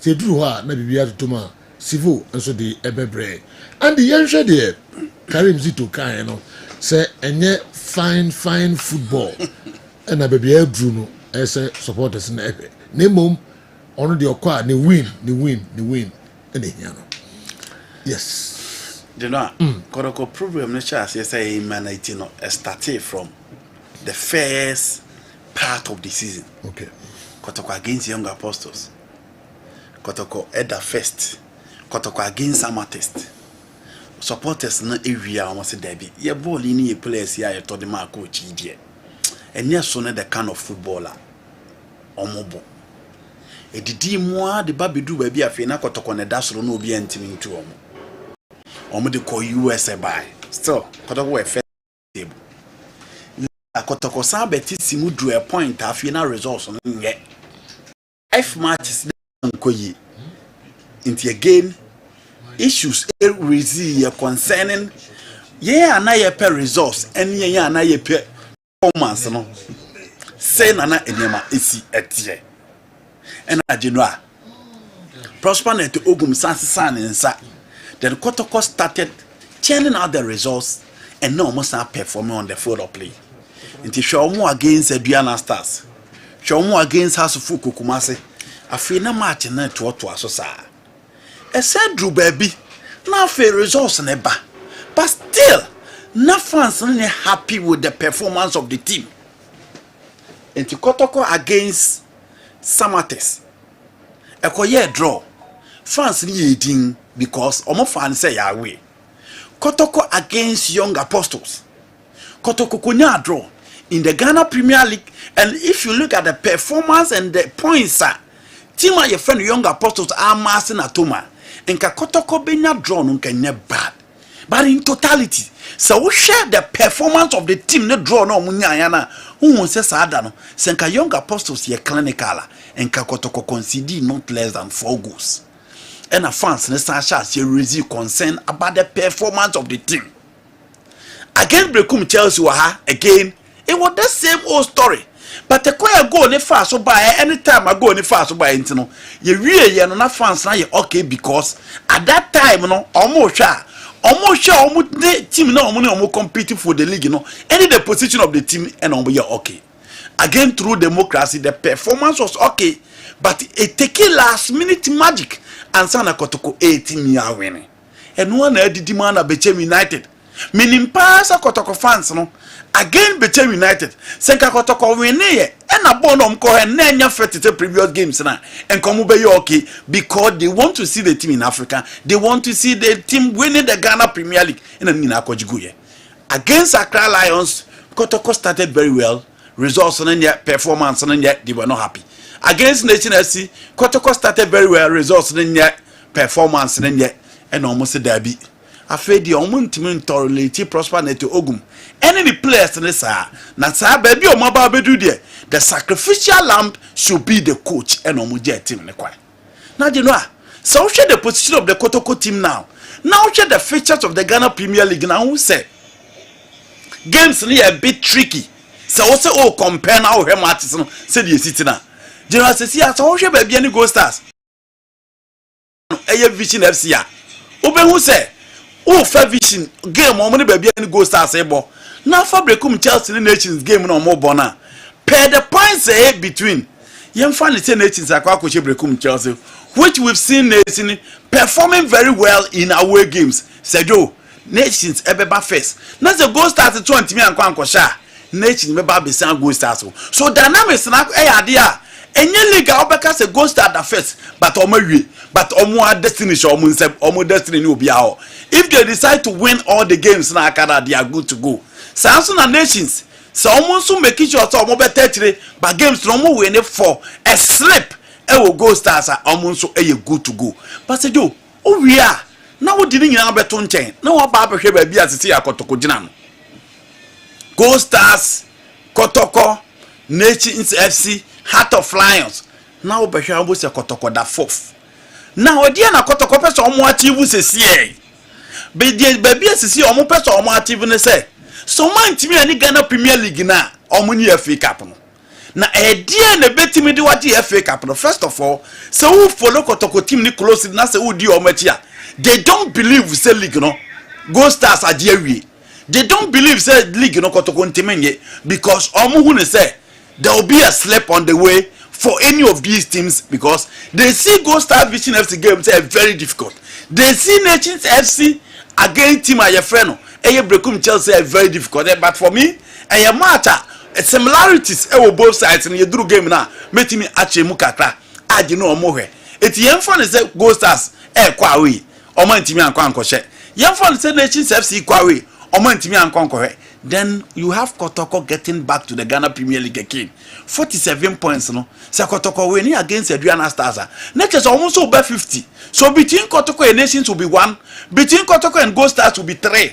Now mo keep momentum na Kotoko wo game against Go Stars ewo baby ani nti one akwa chiro bobre nti see ya de general se Kotoko etimi jam results aka no against Adriana against Artfolk against Mediama against Go Stars general against Vision FC se Kotoko timi nya results ni say I don't think anybody will waste time and discuss performance because performance results na bema team ni confident ama FA Cup against Brekum Chelsea no matimi akwakoye bibi so omo performing no matimi anya results and again the confidence level of the players the better firm so at a stance now Kotoko prefers results over performance on the field of play make the style and how you want to be entertained how you want Kotoko to control the game omo dominate opponent no say see how there for me it is about results and you know I feel say coach Karim did to say the can be abedi atum there were time Kotoko change the coach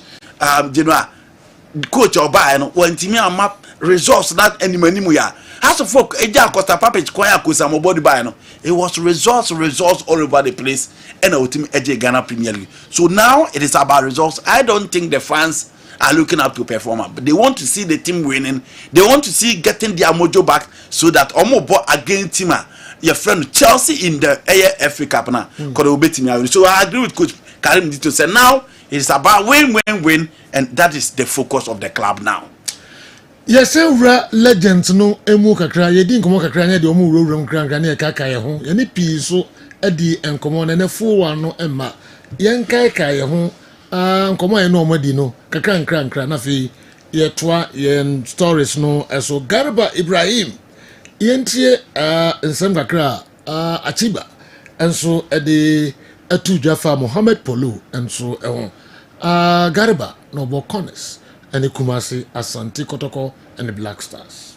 Mekase okay na nisaso who be da Ghana player be. Mekase okay Polo. Mohamed Polo. Yes, Polo yes. Safo Jemfin so can similar. Safo Jemfin can same say you goat Polo.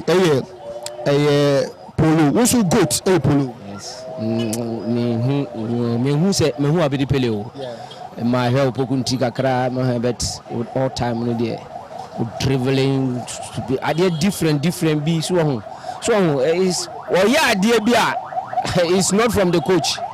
Yes, his own because who should have say pass accurate golden boy there or it's the same thing or pass the ball out and say yes accurately but Polo so in all time no there Kamidema Polo, and I say Bedi Pele, Bibisa, but Polo there is a great player. Exceptional.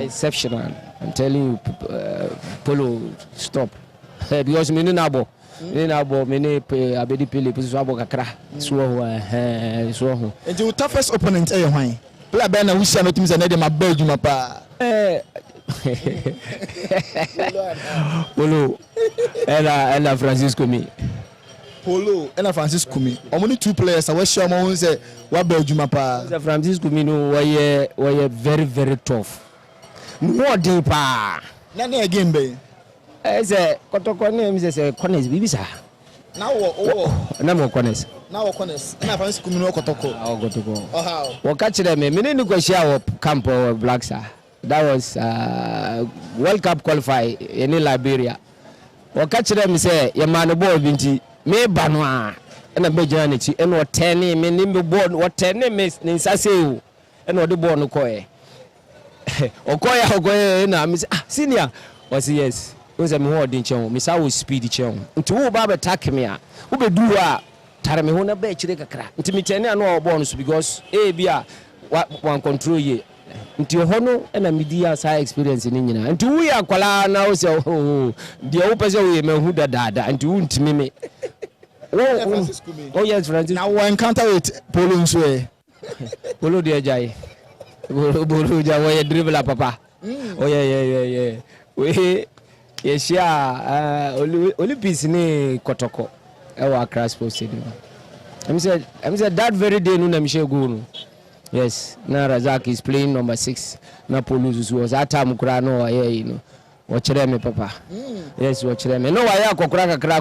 but watch because we experience misu afi na misu ti pa no abome hey papa you obekumi o misulia de we den awo beji because we say yes opejanity yes obo u bus speed obo bo say wa be sini wa ba be fa na de so ho na wo boss so a wo fa ho say o ba wo be ma accurate pass accurate.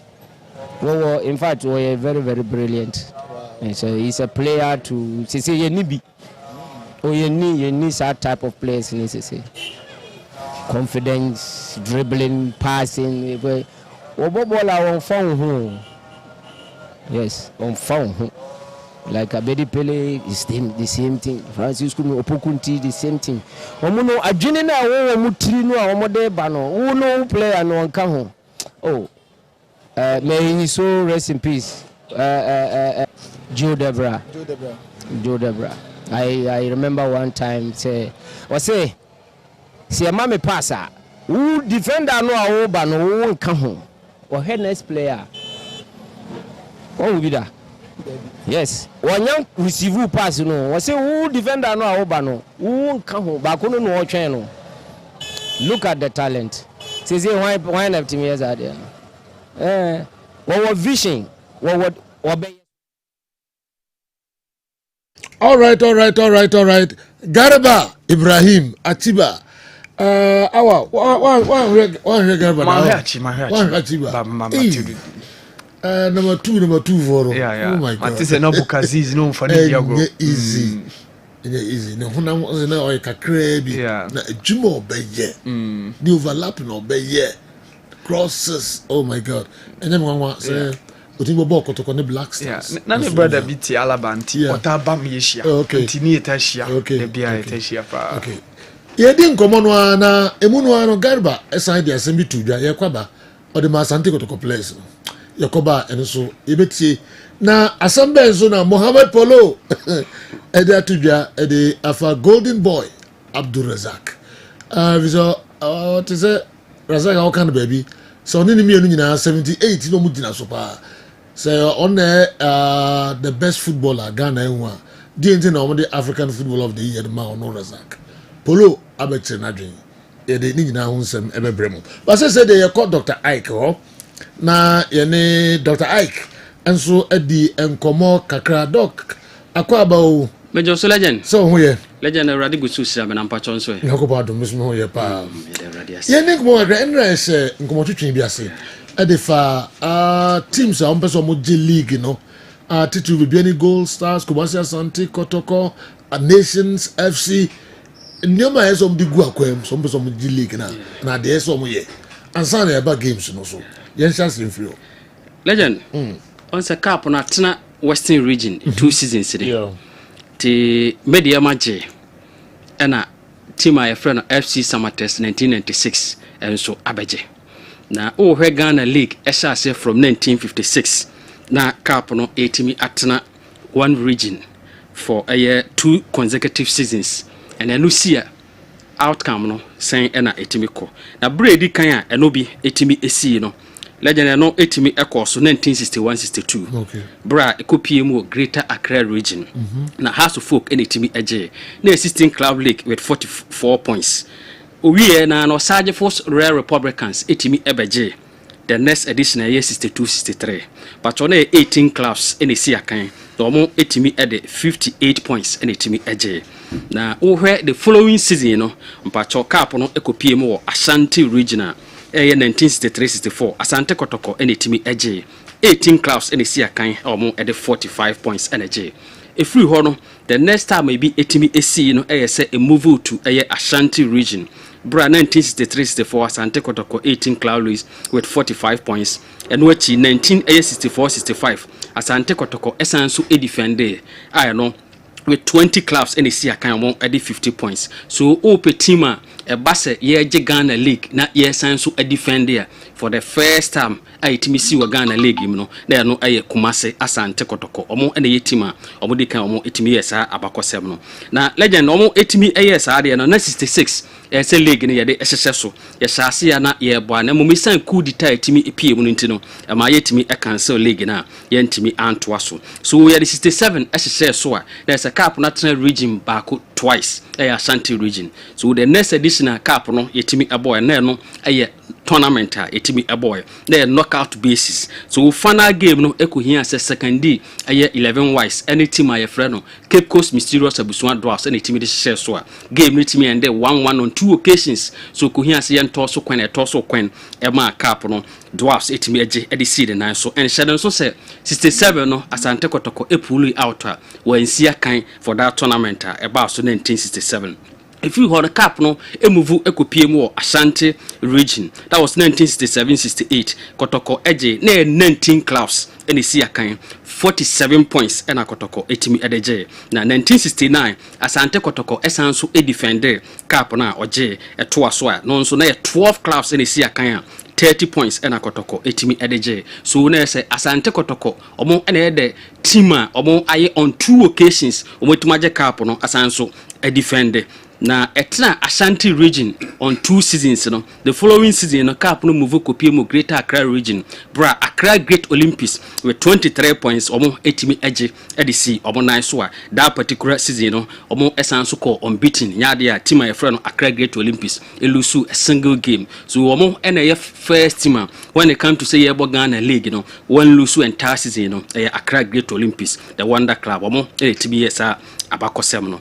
Na legend Oshe a free samre na cap no sign so etna Greater Accra region on 2 seasons 1970 1971 and 71 House of Folk and timi ebaje after na Great Olympics aje 70 no House of Folk and so baje 71 and on 20 clubs and see can with 60 points and omo etimi ediginem and so elho ewie na no cap no sign move to Ashanti region in 1972 bra kotoko with 12 clubs no omo etimi 32 points and etimi eje legend from a no cap no sign move to Greater Accra region 1973 bra House of Folk 14 clubs omo with 42 points. And a chance to move 1974 to Accra Great Olympics within Greater Accra region 14 clubs 42 points and Olympics and so at the edge 75 cap no some move from Greater Accra region at now on 2 seasons a move kopie mo Ashanti region bra Asante Kotoko 18 clubs esi akan with 56 points and omo etimi at the edge.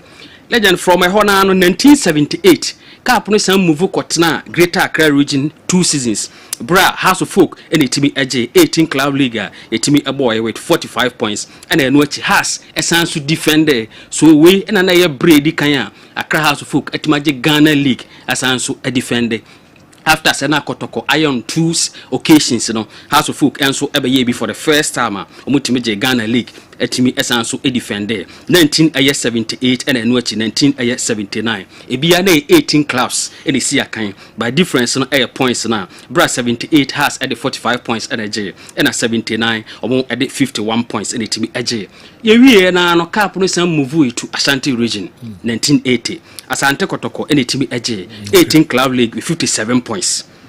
So from a hono 1980 Kotoko eje no 1981 cap no Santana Ashanti region Kotoko esansu defender brand 12 clubs in the sea akan omo edit 30 5 points in the team eje ye wie no na no 1982 Asante Kotoko esansu defender cap no na se oje to so 3 times.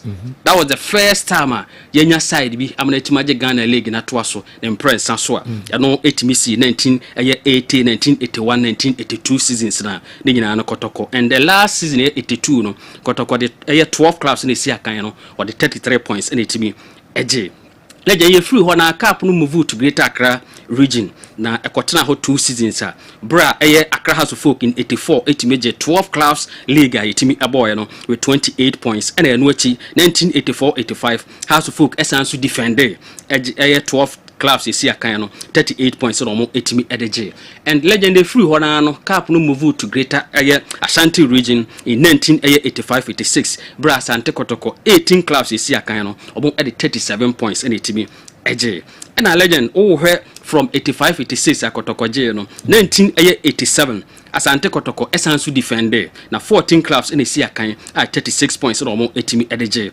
omo amana anso ho omo sanso to aso 1988-89 season esanso eje ya 14 clubs esi akan no Kotoko esanso the 37 points in etimi eje na ese second time Kotoko age cap na to aso 3 times enie na ohwe ewie no na pe cap no move straight to Greater Accra region bra Accra House of Folk and etimi eje 16 clubs etimi esi akan no but has at the 78 points in a team at the J League na near Echo ye at the mark side your friend Accra House of Folk. Now legend Shannon so say for the first time in the history of Ghana League, na ya awarded points.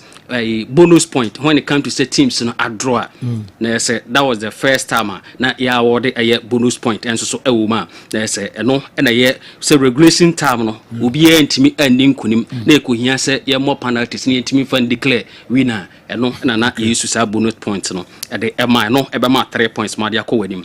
Na 1991 league season legend cap no ko pie mo Ashanti region bra Asante Kotoko eje a 16 club league with 44 points. 1992 Asante Kotoko etimeje 14 club league with 40 points na say waje atoa so mienu na 1993 season 12 clubs isi akan no Kotoko etimi eje with 32 points enso so ewo ho na eno ene the last season a yebo amateur league ewo Ghana na legend pacho watimi asha no so ye PM professional league era no asase on 18th of December 1993 eno ye 1993-94 league season no Bacho tima otimi eje no eye oboase go face nei from Ashanti Gold na 12 clubs na etimi esi akan 34 points na omo etimi eje edisi omo so enso ewo ho go face asanso to aso je 1994-95 season etimi eje with 12 clubs 38 points and 1995-96 no but go face asanso eje 14 clubs with 51 points.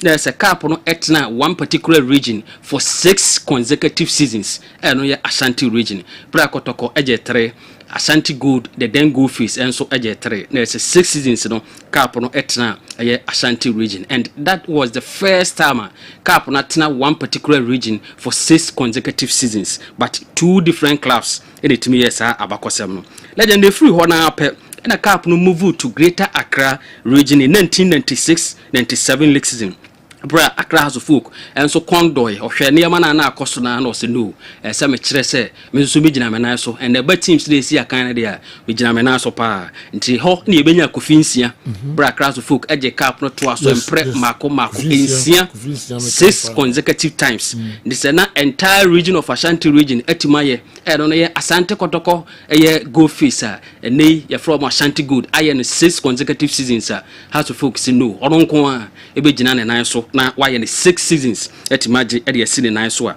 bro mo etimaje 1996-97 14 clubs with 54 points and which 1997-98 14 clubs with 52 points 1999 16 clubs with 62 points. The year 2000, so has 16 clubs with 57 points. 2001, 16 clubs, 64 points. 2002, 16 clubs, 78 points. And then which 2003, Accra House of Folk at Tanasi and also 6 in the year now per cap no move straight to Ashanti region. Bra Asante Kotoko. Etimeje with 16 clubs is here kind with 75 points. And so ewo. If you hold on. Time may be sent CBO se bron any half region so Condor say so almost host to cap no on 2 seasons and Doma Adriana FC ebe ginem etimeje in 2009-2010 league season 16 club league etimi aboy 53 points 2010-2011 Brekum Chelsea 16 clubs is here kind no omo etimi at the 57 points etimi eje and legend ye wi na cap no e move no straight e move ekopiem or Ashanti region in the 2011-2012 league season bra Asante Kotoko 16 clubs is here kind no omo etimi the 63 points in etimeje at the see omo nine so and omo eje in 2011-2012 league season no legend anso ho cap no course atna Ashanti region Koswatna Ashanti region. Bra 2012-2013 league season. Kotoko Esansu defender. And na 16 clubs in the Sia Kanya omo 56 points at the J. 2013-2014 league season. Kotoko Sansu a defender. 16 clubs in the Sia Kanya omo 55 points at the J. Yewi na no Ashanti Good enso kon ebedo ya. Omo so 2014-2015 league season. 16 clubs in Sia Kanya no omo 52 points at the team AJ. And at the then Wa All Stars and they from Legon cities.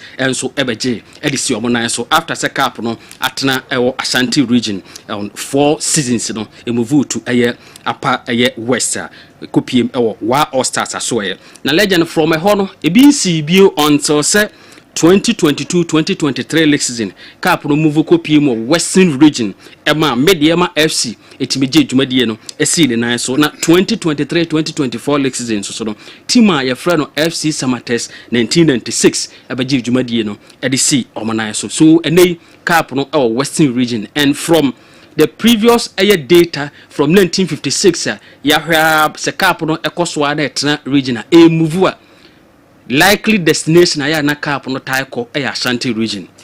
So hear from this data alone then obetimi aka say Ashanti region teams no mienu anei omo ejina akono omo nyina no gina yie so omo bia betima agi league no that is hear second team and ye Nations FC and enu achi Asante Kotoko no nso etoso 4th position no ono nso with 47 points ono nso ejina yie obetimi ageba legend hear between these two teams eba abakosema Nations intimi ntworo abakosem bia Ghana league no na mbom ope Ghana league na abakosema team original and nine so pa the most successful no Kumasi Asante Kotoko waje 24 league titles followed by Accra House Folk waje 21 so the cap 21 league 21-24 so the cap no move to Ashanti region na teams mienu ena wo ho a na just say the most likely so betima we dwumadi no Asante Kotoko na o hwe from that data na legend sana eno no eka but there's another thing na o hwe from 2020 airborne so a trend bi a follow say open league no agea your regions be sense what do we see na utimi nya better results over certain teams no utimi nya no you are good to go ba ko bron half region ba ko greater Accra region and a western region na o hwe team a yefra no Accra House of Folk in 2020 no legend out of the points we nya 60 1 points no we mu mako nya 19 from bron half and I say against Brown Hafu teams, 12 against a greater Accra teams, and a 5 against Western region teams. So we're no better 36 points. Until 36 out of 61, no. That's so compare 25 points from other regions, no. And Accra House of Folk at the J. Oh, has Ante Kotoko in 2021. Unya 67 points at the J. A move 44. Unya editia a yet Brown Hafu teams, greater Accra team, and a Western region teams. Which a move 13 was against Brown Hafu teams. 17 against greater Accra teams and 14 against western regional teams a man 44 so compare 23 and the different other regions now making 67 akotoko at the J League no in 2022-2023 Mediama Asia ultimate at 60 points at the J no but unya 36 against these 3 regions no bra 9 against BA teams 15 against greater Accra teams and I know 12 against western regional based clubs so we know 36 points out of 60 emu 24 and all your points for Konya or other regions and all her last season made the man so G League no sa kwan na no so team a friend Samates and so G League no ultimi enya 21 against BA teams 15 against greater Accra teams and a 6 against western regional based clubs and all man a total of 42 points out of the 61 points ultimi G League na emu 19 and or compare from the other regions no at the economy na legend one say yebo 18 club league na Ghana league no shase from 1956 no Brady kan ayebo 18 club league no 1962 63 a rare republicans in itimi dwumadi no esi ne nan so 1963-64 yebenya Asante Kotoko e manage 18 club league no eje si ne nan so 1975 Asante Kotoko eje 1978 House of Folk eje 1979 House of Folk eje eno achi 1980 18 club league e boy na Asante Kotoko etimi eje efiri horo ya mo 18 club league until 2020-21 league season bra etimi ade Accra Great Olympics then King Faisal Babies mo etimi be kan the existing teams no mo 16 no and as team my friend House of Folk and a 2020-21 league season 2021 ebenya Asante Kotoko then be the ma ebeje 2022-2023 and ebenya Samates for 2023-2024 league season so legend season at the 11th time yebo 18 club league and among teams aje 18 club league ni nyina no ni ogina na nan so pa team my friend Asante Kotoko so we about 18 club league in so sa data no so e favor Asante Kotoko so obitimi e de akodanim enso so e wo ho na legend there's one mystery bi a twe Asante Kotoko san so obetimaje the 2024-2025 league season okay kache coach my friend Bashir Hayford o sha se o coach no na wo hwe team bi a wafa odi apm Asante Kotoko home grounds no odi ase Kotoko bia no that season Kotoko ntimi nye league kabium se coach Bashir Hayford ofa team no odi pm Asante Kotoko home grounds that season no otimi fa 3 maximum points na the kwa as visiting team that season Kotoko ntimi nye league that had been the data and this season Obasha Kotoko oboase leje mami improve with data because o can say ya na wamfa data answer in 1998 Koforidia Asante Kotoko hostu Afienya United na Afienya United bra na coach Bashir Hayford edegina touchline okose Kotoko ekaba akwa wantimi ante abrantia Koforidia na Kotoko obo yeah hona omo esa na asotwe abanti hona om the game no ekopie Ablade Morgan enetimi konya sa oligo no edema Afienya United 2006-2007 league season Monday 6 Konongo Waterloo Asante Kotoko hostu Heart of Lions Abranti friend Eric Eje enenya the oligo that season so no kotoko entimi anye league. One lady Heart of Lions. Bashe Hayford mpatwane. Okay. In 2010-2011, Monday 1 Asante Kotoko at the Kumasi Baba Yara Sports Stadium. Pacho host to Mediema FC. Na Bashe Hayford and another coach. Abranti friend Richard Impom in the yard the only goal that particular season. Asante Kotoko in league Mediema. Okay. And Team OJ that particular season in Yebrukum Chelsea. I see. So back 2024-2025 league season. Asante Kotoko at Lenclair Sports Stadium. Na Tima, your friend, Heart of Lions, coached by Bashe Hayford. Kwadwo Obin Jr. Ekoshe Kabako, editor Kotoko. From previous 3, na Sinibia and Bia who had that particular season, no Kotoko Timiji League. No. So we know a mystery, Cassia Pa, Kotoko sign for this particular season. Until so bet Maya Huajuma, na assessor. Na akoyesa for the first time omo lose the tia Bashe Hayford side e wo mo home na nso so omo timi atoa so e de akoje league no mo history repeat no sadete we ya futu a ye de be draw attention am wo hu se de tia pepepe nti wo hwe na ye ho adwuma na say you are good to go wanye ho adwuma na wotena ho de ya na say history no e repeat Sampie baba be hwe matches no enso na chese Kotoko na say Emma history e repeat no. Sa pepe. Capre de per the data de senke kwa Asante. De hunu de. Yeah. Ahwe anu mabesisa. Bashe Hayford factor. The factor no. Interesting. Okay, yeba na fe yeba league matches no enso emu kakra na mehwe se bia o stars bi e de support matches ne bia. Na no so no yama kwan ama Dr. Ike e de eno sunsem abreye. All right, na yakofa match we dora go bekai a check akra benim so bekai ye na mbe yi match bi o TV de so monfo mo ame mo amhwe sa game mo ame na mehwe so mo bekai match kroma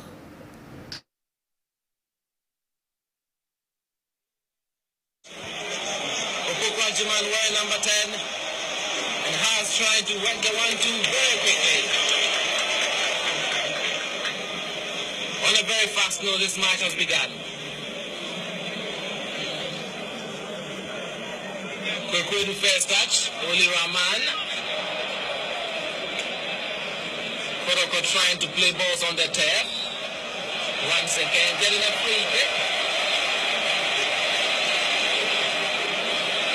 So Haas are playing two strikers up. Opoku Ajiman wearing number 10 has started the game.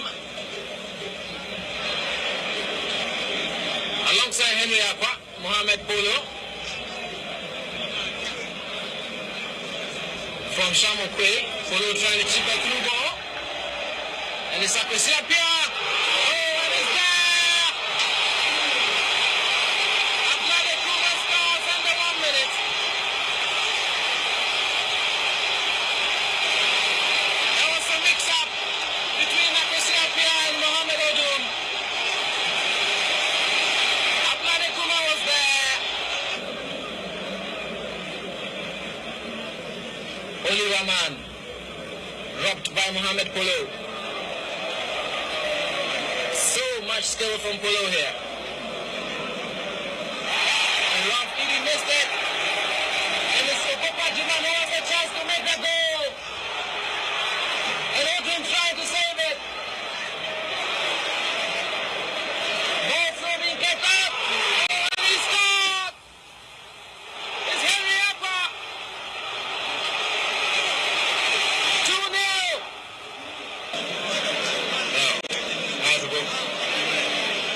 Polo was trying to tear away, but his intention was misread. And the ball is all being played in midfield. With neither side being able to tear away. Now, Hans decided to do that. Now, can he do it? Oh, well. Referee looking for a penalty kick. Referee says the penalty kick. Ready for that kick is Joe Ado. Joe Ado is carrying the AK-47, and the man who's going to be shot at in this firing squad is Mohamed Odum. And chipped away. Nothing came out of that. Too much confidence to try and see what they can do. So the scoreline still remains. What is the referee saying now? I don't know what the referee is saying, because if he says it's a penalty, then I will have to revise my ideas about the rules of soccer. I think it's Yusuf Al-Hassan who has decided to take this kick. He goes and comes back. Yusuf Al-Hassan. Beautiful one by Yusuf Al-Hassan. Very nice penalty kick. And now it's presentation time, and Chairman Rawlings raises the trophy to be collected by the Hearts players, and all of them want to get into the shot, so much so that we are not even seeing the trophy properly. They are covering the trophy because they want to be seen. Okay, Yamra na Yamato Kaka ho ensem bebrebe. Wow. From the way a year bear na a match bay. Chairman Rollins the trophy no e ma cry heart of folk. Ya enjoy kakra wa hapa motiti din ahodo e wo commentary no emu akwasi apia mutini din opoku ajiman mutini din sanso na Ralph idi no ka ho Mohammed Odum goalkeeper Polo Polo skills no kakra Henry Aqua enso din muti Joe Ado mutini din Yusuf Al-Hassan na names ahodo pi na match bear na match ben a year ben ye bane ba beto so Kessben television Kessben 9.3 Kessben 92.9 Accra na fe DSTV channel 364 Go TV channel 121 ye ko Gentleman Dental Clinic na mene Albert Sian Ajiman PRO ema asupiti na oboyem komo kakra abetu na say Sajo facho me hoye pa gisa so hoye all right na de na de brain na binti Sajo de di kan say tuntum de say obisha ya na yentai enkamfo de but Sajo in fact o complete no an ordinary combination no Sajo an ordinary okay that's Gentleman Dental Clinic CEO of Gentleman Dental Clinic Mr. Eric Frimpong baby a wo bia me chiao enano pay na ye chia ye patients nso nyina Judgment Dental Clinic ye kan say ye gusu a ye adwuma ene Saturday nso so Judgment ye bie yapono e dia to ho Ghana fa na mu nyina enti baby bia wo beko bia no ye be hwe kama san say ye hotoso ne say ye wo qualified doctors and nurses na ye ba ya che enti ye wo that long experience na ye betumi e dia meet all needs ni nyina anopa 8 o'clock de bia na ya hye adwuma dia say you will more copum and 6 o'clock from Monday to Saturday a dajwada de copum edamemnenda eti fawoni chire ye wo Kumase Bantama Abreport Junction Total Filling Station ho na Kumase Mantem no ye wo baby a wutie program yi wo achiri ene baby a wo hwe Kessben television bia no Gentleman Dental Clinic your branches no bi ewo Nkran so ye wo Nungwa main lorry station na ye wo Dome Kwabenya Atomic Down roundabout Gentleman Dental Clinic your branch no bi ewo ho oko Techiman ye wo Magazine Road ho na Gentleman Dental Clinic ewo ye wo Koforidian so ye ne Central Police Station no na ebo ho pe oko Takra de so ye wo pipe ano Banchase Tadisco down ho na Gentleman Dental Clinic ye wo aflawo so oko Gentleman Dental Clinic ye di bi so akodua wo enti voter region ne importamu nyina obetumi de wani akere aflawo ye ne Ecobank ene wo the same building wo aflawo main road na e de ko border na no pe no na temale de eye Tushigu ye ne Central Post Office no na eye nhwani mu Kumase eye Bantama Abreport Junction Total Filling Station na bibia efa esen ho bia no eno na Gentleman Dental Clinic ye enti se ye ka se esen a na eye Gentleman ye ka Gentleman da na eye esen na examination and consultation service de bia ye encourage amanfo ene Saturday wan kwa adwuma ubetumi atwa fa Gentleman Dental Clinic ye branch bia se oti yenka e Kessben television so ene Kessben FM so waba ede na yenye emfambo ye examine wanum no yenfa mfidie ehwehwem ebia na problem bi ewo mu a because anytime bia no se otai e visit dentist ana dental clinic eno tumi boawo e ma wo enhance wo oral hygiene no empre bebe wo behu se ene Saturday nipa bebre na ekọ ayie obeto ne boss akọ salon akọye pedicure ne manicure to ye boss ya polish ne nails no so kama but obie na no no okasa center efri na no mu ba no in fact eya na ahomete eya de a egu nipa ni mu ase enti dan ne dan nyina ye encourage bra na ye scaling and polishing no enfama the friend professional cleaning no enfa machine hohoro wonum yiyi efi any plugs a toothbrush entumi enyiyi enuane a ye di ache akohyehyɛ yɛsene ntamase na ɛma entumi empie no nyina wo ba Gentleman Dental Clinic a yɛtumi ayɛ ne kama na wonum no so ate na ma wonum no ayɛ hwamsan sɛ ɛse sɛ wonum na ɛfa ɛma wankasa o confidence ɛkɔ wo da imagine sɛ unu obi edi nkomo na nipa kro no ɛsre na ne se no egu nenum ɛka wo nko na nka wukura saa ɛse no wo nso obetumi ayɛ saa ni nyina ne sɛ obeba Gentleman Dental Clinic na wabebuki appointment with us yɛbɛ skeli wo se no unse enuane a yedi ni ebitumi kɔhyehyɛ yɛsena se na food particles na ɛkɔhyehyɛ yɛsena ntam no enye ni nyina na toothbrush no etumi eyiyi edipie eti ɛwɔ hɔ na ɛcha na astarte na pro na fe eyi enka na scent ɛba wonum ɛno no saa oral bacteria furniture ponima denticola no ɔno so saa na nyakopɔn ɛbɔ no ɛhɔ ɛna ɔteɛ dakome de bra ɛbɛkyerɛkyerɛ yɛ microorganism bebree yɛ ɔde ɔmo boa yɛn ene de omo haye na treponema denticola ye one of the micro and say oral bacteria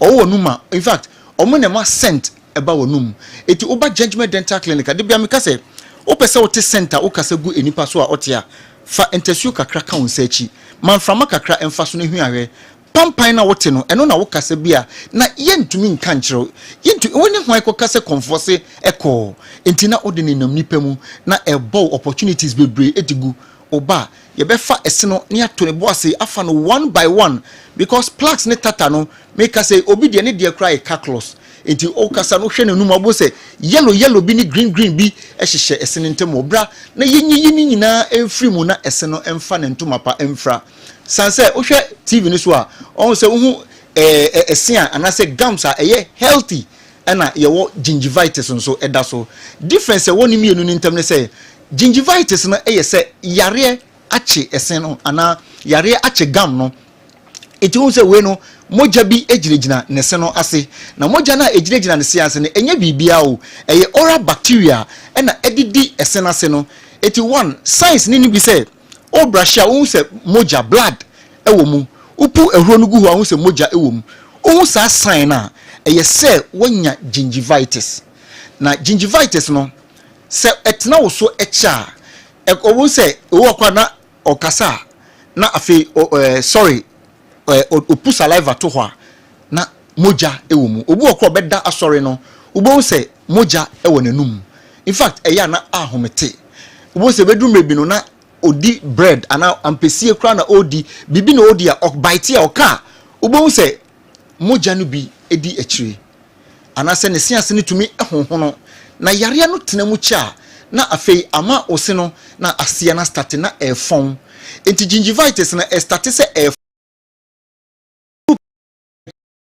enti clinic ye bi esinimu emo ni nyina because calculus na hyehyɛ ose ntanmas no eye seat of bacteria enum no omote ena omu didi esenase yenyi anclean ni nyina emfree ho a sa problem a ubenya no etumi kra kofa cancer e de bre esen no ase enti de ye kan se bra Gentleman Dental Clinic na yenyi yehwe onim se ya na ye catch us say ye wi sorry call ye number wo betumi afre yesi so e 055 913 95 82 055 913 95 82 and 0549 906 588 0549 906 588 when your numbers are offer ya ubenyaye na asembisa bi opese ubisa se wo question upenchiremu bi ope direction kra e de aba Gentleman Dental Clinic ubetumi afrafa so mo hwe no television so no numbers no so e display e screen so fa numbers no na yentumi emoa enti yeyi esinimu yiyi efini bia ehyehyem sa procedure we procedure e wo se enipa bia every 6 months ese utumi ko hu dentist na yeye professional cleaning no edema aduane a ahyehye yesentemo ache esa na ama ebon sometimes make say obi ko eatery and I say or call restaurant ekodidi wadidi awie but ɔde toothpick ne eyiyi ne sim no enam na ɛkɔhyehyɛ ne sim no wotu sɛ scent bi ɛwɔ enam no ho ɛkyerɛ wo sɛ scent no ɛwɔ hɔ dada enti bra na yen clean mu wash mu ema wonum no ente fine ema o ketchema no so na aye fin ni nyina no eso no enye clean because ideally e wo say o tank o ketchema no e wo say all the time bia e look pinkish e wo say ye pink na eye clean obo say mi ka say obi hwe me obi tie me ne ba bi ne nua bi ne ketchema no so nyina aye fitaa tambia no na scent e wo wonum we enye toothbrush asemo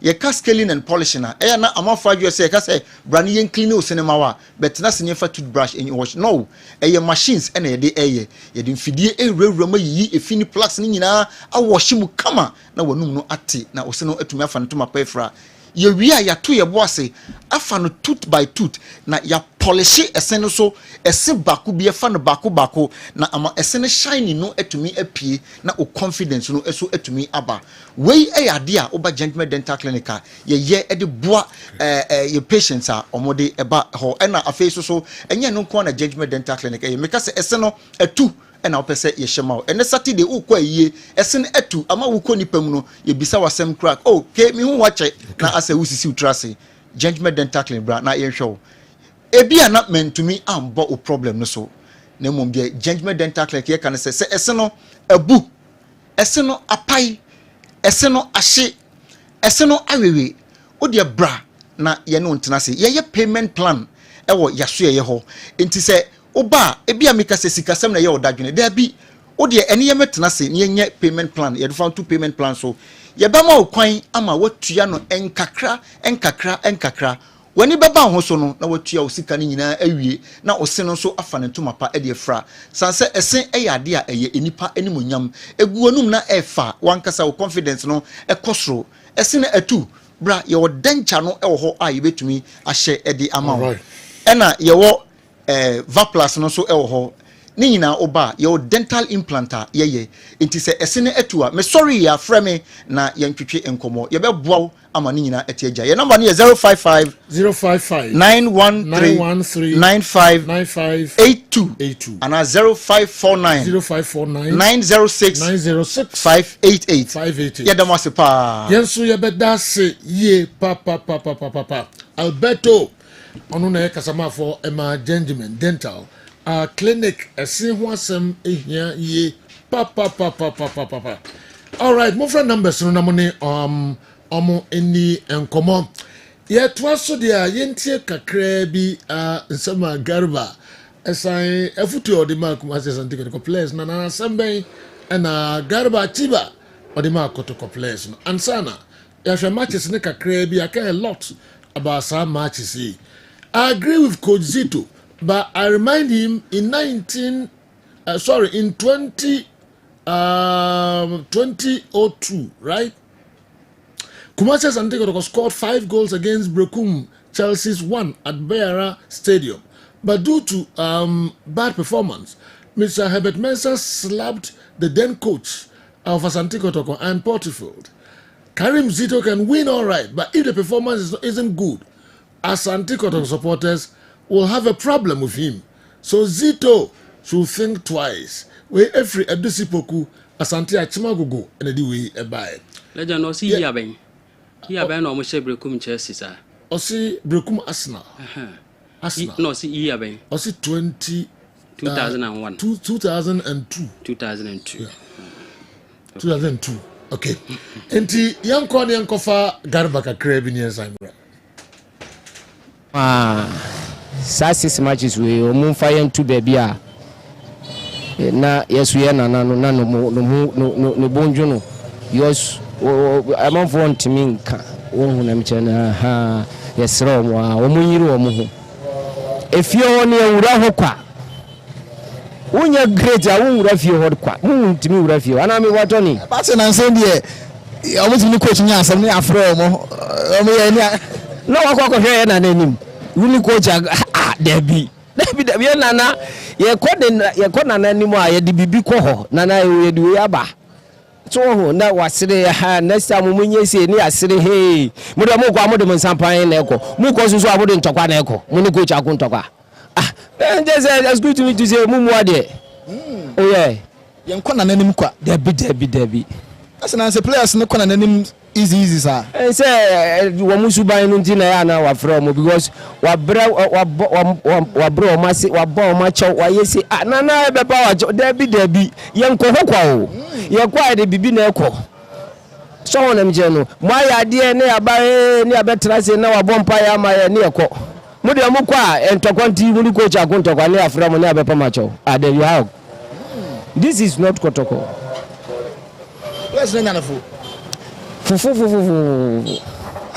Anthony Miguel bia fufu hey utimi ura vio they don't know me ni vio ni tra no mu yesa no da de no be page no no mbeti abde no page no mbeti yesi mu kwaji Africa mu kwaji league na league ni kwa na mu ku ya mu dasuro na obi aba bobo no wasaba no was how kotoko lead you 3 points kai hu se ekono no 6 9 12 kono no men don't think say baba baby why you the person can will be baby na ana oni baby ani kunto kwa say o person odi na baby ani bebo na David I'm telling you enye okay yanto so we garba nsama hodo a odi atudwa enso eno no mejie pasa sadiko supporters no omo 88 all right Dr. Ike yenye nkakra na kakra bi emrano ekoyie papa yenhwe league matches no what the start no to ho a san enebeko legend yes I see from the Baba Yara Sports Stadium okay because I know and the match of the week between these two teams no omo aje Ghana league title no e Brema komako 26 is answer Kotoko aje 24 and Aduana aje 2 na legend in terms of Aduana and Asante Kotoko meetings and as a Kotoko Aduana meetings when it come to Ghana Premier League but omo etimi Asia kan ye pa na Aduana ABP Ghana League for the first time in 2009-2010 league season na legend where Aduana the first official league game otimi boy or Ghana League no otuanamon ekopi Brekum Golden City Park oni Brekum Arsenals and etimi edekopem so a pacho no etimi ekoso on 18th of October 2009 na ma day 1 of the 2009-2010 league season Brekum Arsenals ehye kabako ema Aduana FC enso ehye kabako so eno na ye Aduana the first official league game or boy or Ghana Premier League mo na mo eba oni Asante Kotoko meetings first official league game no also 27th of December 2009 but on a day 12 of that 2009-2010 league season Asante Kotoko host to Aduana venue Rade Yadomo Mumienu ekosia no Baba Yara Sports Stadium mpacho Kotoko edin kunim ekabako na near Abranti otimishe go near friend Daniel ni eje on the 92nd minute and Abranti intiminya dago no coincidentally na day no the day Sunday Kotoko Aduana first official league game no sanso course so Baba Yara Sports Stadium Daniel near J share the only goal no sanso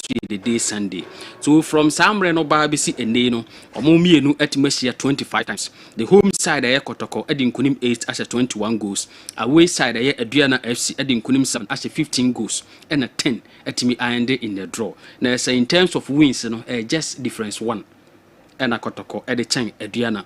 And the last time Aduana didn't kunimo Kotoko home grounds, also 24th of January 2021. But on I know you're the 10 of the 2020-21 league season. Kankati Samuel Biu in the only goal on the 75th minute. Aduana Eddie Nkunim and also Accra Sports Stadium, not Baba Yara Sports Stadium. Na difference no eno. Na ba Aduana ever visited Kotoko. We bear the 13th time of visited Kotoko. Previous 12 no Aduana edin kunim 1 a draw 5 a lose 6 as 6 goals a concede 16 goals. Legend no make Kotoko home matches. It's we host to Aduana at Accra Sports Stadium. Na current form of teams in the no Kotoko last 4 games omo ye winless. The last 4 games in the Ghana Premier League Kotoko win ebi. On Heart of Lions score 1-1. Otra fie ne bichim ebo 1-1 ena okoma Accra Lions 3-0 utuanamonko PM Nations ema Nations 2-0 so we na the last 4 games Kotoko adro 2 lose 2 ase 2 goals a concede 4 goals And where the last time Kotoko winning a game in the Ghana Premier League was the 2nd of April 2025. Legend name day 21 of the 2024-2025 league season. Another brown half base side and a Kotoko din kunim editiana. There are no ye brekum Chelsea. A free honor Kotoko nin kunim the last 4 games. And they almost not 2 months after another brown half base side. And where Diana 4 games comparing to Kotoko and so last 4 games, Diana Etimi lose 1 out of the last 4 games now. Legend Warren 3 and then which was 6 goals are conceded 2 goals. Now share in terms of say Diana BPA league no Kotoko a host to Brown half base clubs from 2009-2010 league season 47 times and a Kotoko host to Brown half teams. What team are 29, I draw 13, I lose 5 as a 74 goals and then which were conceded 35. As against Diana that same period, or also away on Ashanti regional based teams at the Aquapem. So a total of 38 away games. Diana Arena 8, I draw 12, I lose 18, as a 25 goals and then which were conceded 44. By in terms of Monday 29. And Asante Kotokotini fee a team about since 1999. About a total of 9 games. Warren 6, I draw 2, I lose 1, as a 14 goals and then which were conceded 7 goals within that period. Now, legend say, share in terms of Diana ABP League, no also call away Monday 29. What Timmy about as many as 7 away matches on Monday 29. Warren 1, I draw 2, I lose 4, as a 4 goals, and then watching were conceded 7 goals. Legend, once the first one, Kotoko didn't Kunimu Diana home grounds. Now, Diana ABP League from 2009-2010 league season. Teams in Marco 5. And a team I had a double over Diana in the same season. Say already home and away. Because a back to back no. Teams in Marco 5 and a team I saw about 7. And yet Diana and they Kotoko a opportunity so also a bit immediately abeka 5 teams na omodi kan yesa abako 7 no e de atia Diana. Na legend hwesa teams na a omo atima yesa abako 7 na yemfa no so e now.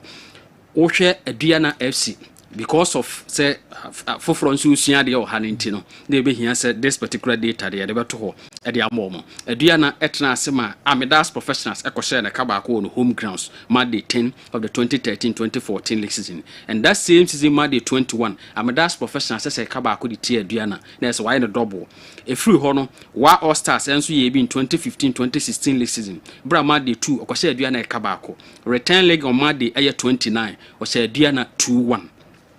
And if you be any Gold Stars and so combat door or toss on Monday 16 of the 2021-2022 league season or share Diana Kabako return leg on Monday 33 or share Diana Kabako. So on also a big room FC Summer Test 1996 legend or Nadine Ebekan in the 2023-2024 league season Monday 1 or share Diana Kabako when Timmy Ante and over return leg and also share Diana 2-1 on Monday 18. So through Hona Carrera United and so Ebaye in Monday 11 of that same season, bra or share Diana come you no team bako. Return leg of Sanso or share Diana come you no team bako Monday 28. So and they Asante Kotoko and so opportunity say on also didn't ebababeka teams moye no back to back over Diana. Is say Diana on record I lose just 20 games and a win fee. Now out of this 20 no a move mako 5 per and a team double.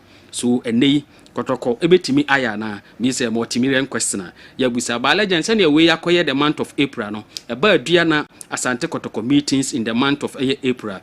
Legend hwɛ na say Asante Kotoko unbeaten in terms of the meetings on it my friend Diana Asia in the month of April. Ebia so no yenya both team to score.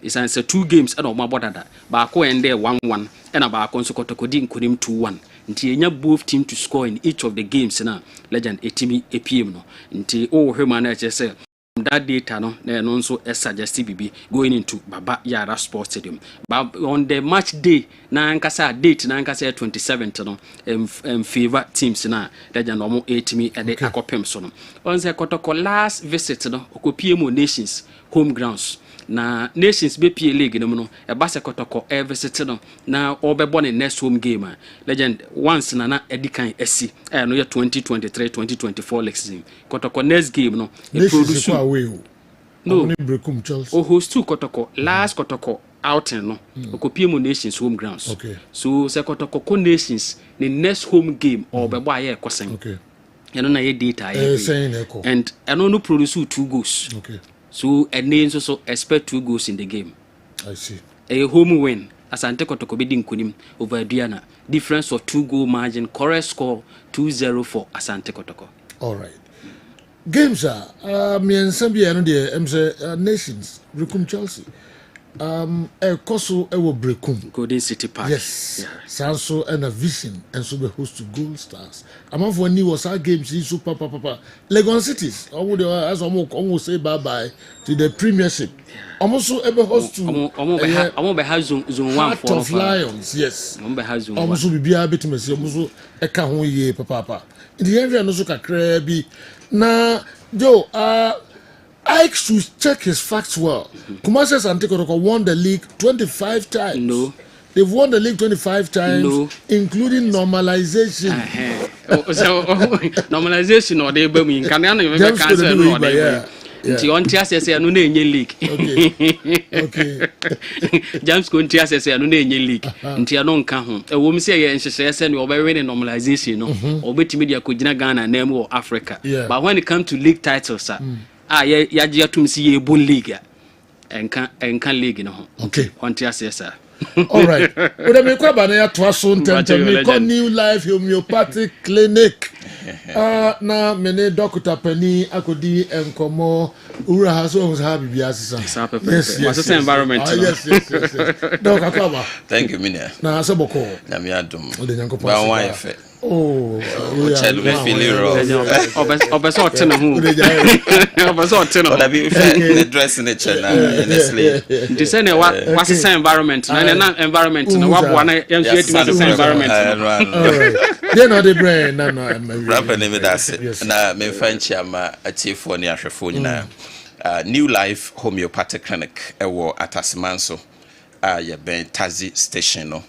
And Accra so ye what Dan Suman roundabout ye ben King Solomon na ena ye bedin komo kakra bi ye nkomo no titru no begina 2 different diseases ye ma ebia symptoms kakra.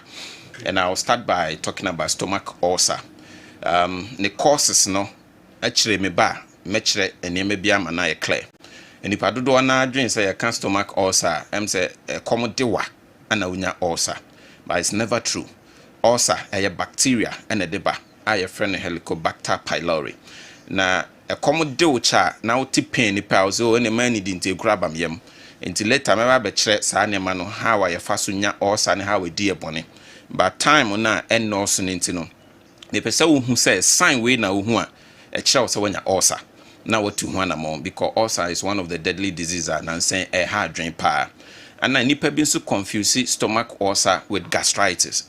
Inti ano so me amrebe mo mechirem na obi ahu ne bobre na wo hu adura wo de kan yade de di kan no se ulcer wo so a normally de eba ne se obi ho a aduane to ne yema na ne yeme ne ya obi ho a odidi wie ya na wa starting your stomach pains stomach cramps and I say discomfort e won yem obi ho se komo de ne kakra bi pe na ne ho wo so enti na ma ulcer ne bi ho mani pa bi didi ahomache 1 am okay because da ho na kom na nyane no ne ho so sa wo mpaduane ani asem aba enti eno so e wo ho enti obi ho a odidi wie ya na ne yam obi nso kom de ne chepe na ne yam ana obi ho nso odidi ya na orane agisa aduane anto ne yam odidi wie ya so ko washroom eno so ulcer no etumiye ana sometimes to mani pa ne bi fit.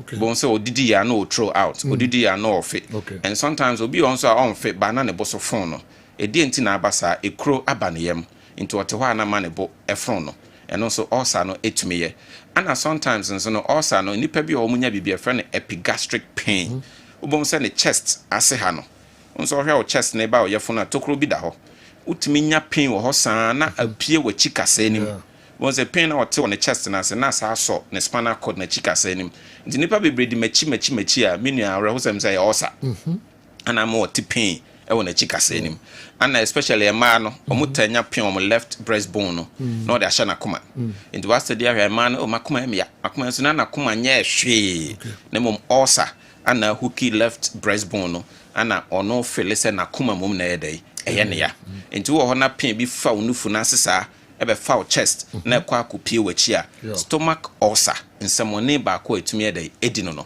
ana obi ho nso anaasa de nketenkete chi no ɔhɔ ana ne ho yera no ne ho ya ne pepe bi ɛno so ulcer no nsɛmɔne baako etumi di no ana obi ho nso ɛma sɛbi ne ti ɛpae ne paa na oti dwa osan ofa painkiller kɔna ba ulcer nso etumi ye ana ulcer na me nipa bi nso sɛbi ɔmo wiwi a na ɔmo Johnson no sɛbi smell na wɔm no ɛnyɛ kraa ebi mo Johnson no tim sɛ heavy smell bi offensive we pana Johnson and can say bro so san but no de Johnson no ultimi zo ntimi nyina ho or Johnson you who say we the smell near too much and also ulcer it me create that impression and ebi mo say mo my ase and everyone be on the lower part and sometimes ebi mo ta comprehend pain bi on lower part ya e ba ne sisi ni mo no ebi mo face say bi any liver and any kidney no ulcer no accumulation of gas it me ma o this side and now this side na eya o ya pa eba o sisi nim no enti hu sa symptoms we ya eno na ya na ebo nka ye say wonya dear friend ulcer but whereby ye kroni ni ho na ye gas inflammations no eno ye friend gastritis and also na de inflamaye ba no obi on fu ayekutu inflamanko a ubon say wotena ba bia inflamanko na obeyi saa eno no ye gina ho ma gastritis and heartburns obi on so didi os me boso hyehyeme and ebi on so frequent belch no bo no ye l be kesu be 1000 after eating sa ne mani nyina so gastritis need to me eye and sometimes no say gastritis na unnimu a ebeja o bad breath because ebia wakwa adwuma enipa wo ho enti ho do ntimi nyi mframa sa ne ope enti na o kan ne to dwom o kan dwom no na mframa na efa na numom na eba nti obebie na no na bad breath and carbon na edai agina nanum enti gastritis ne ulcer no ha adwen and also ko private na hu say o private ne color no bat say coffee and a coffee color as a moja tuntum bisa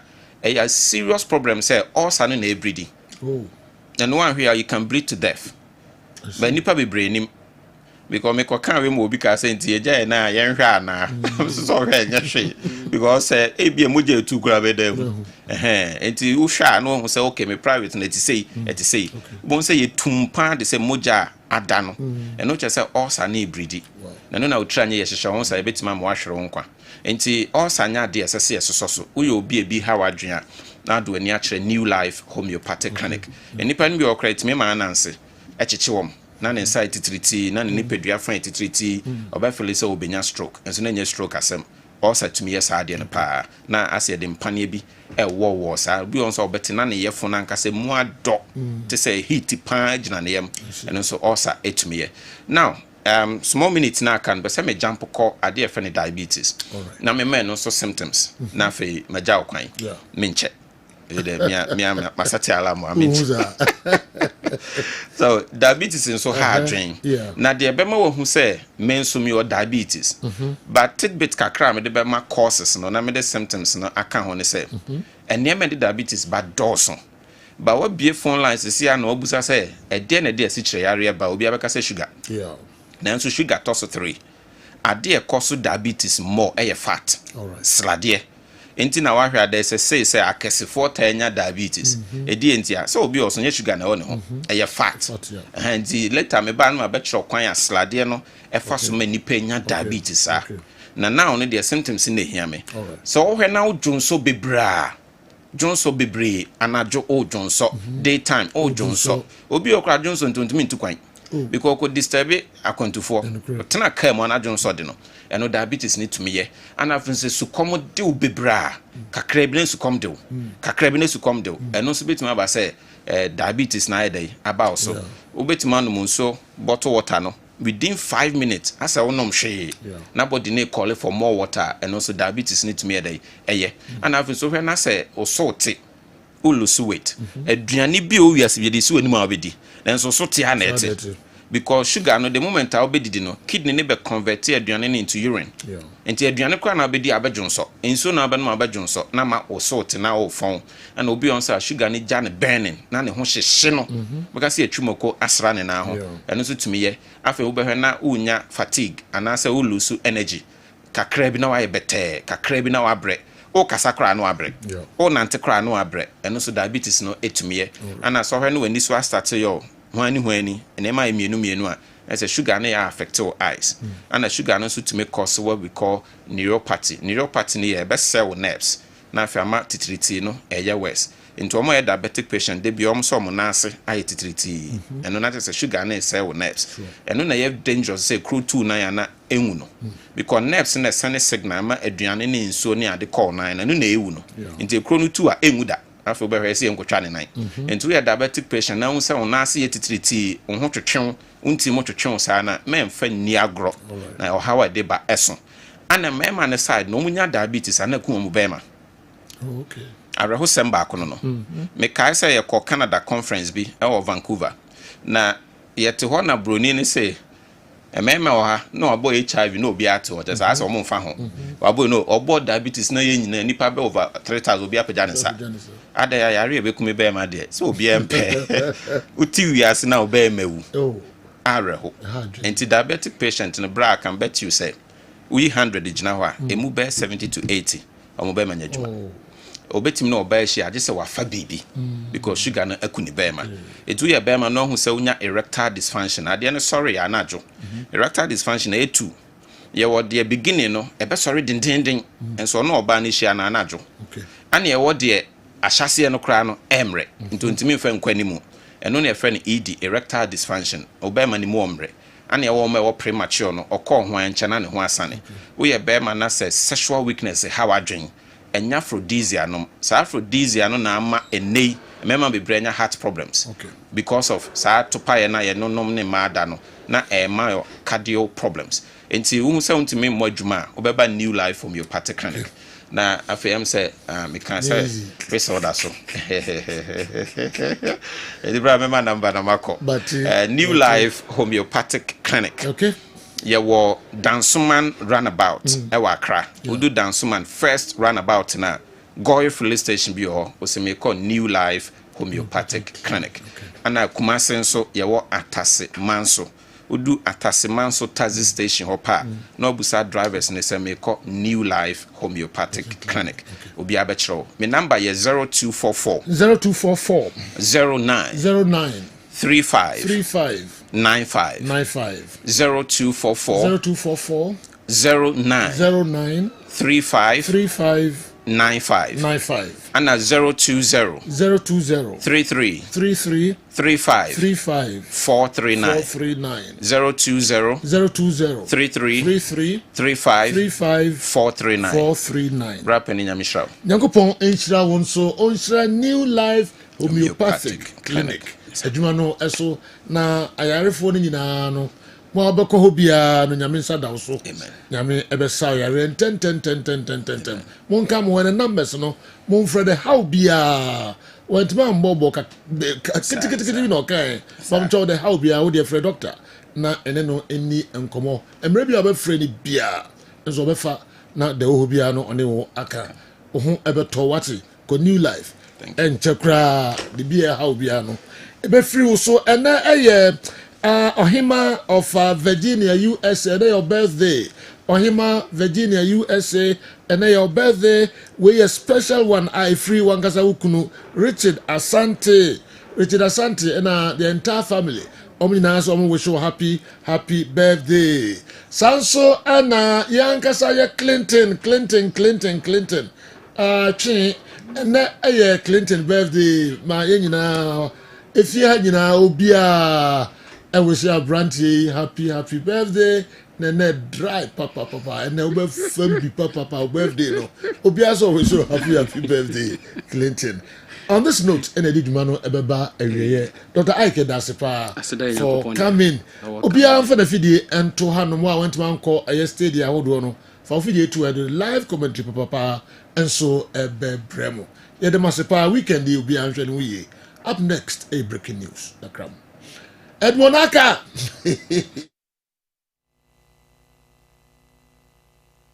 Pause.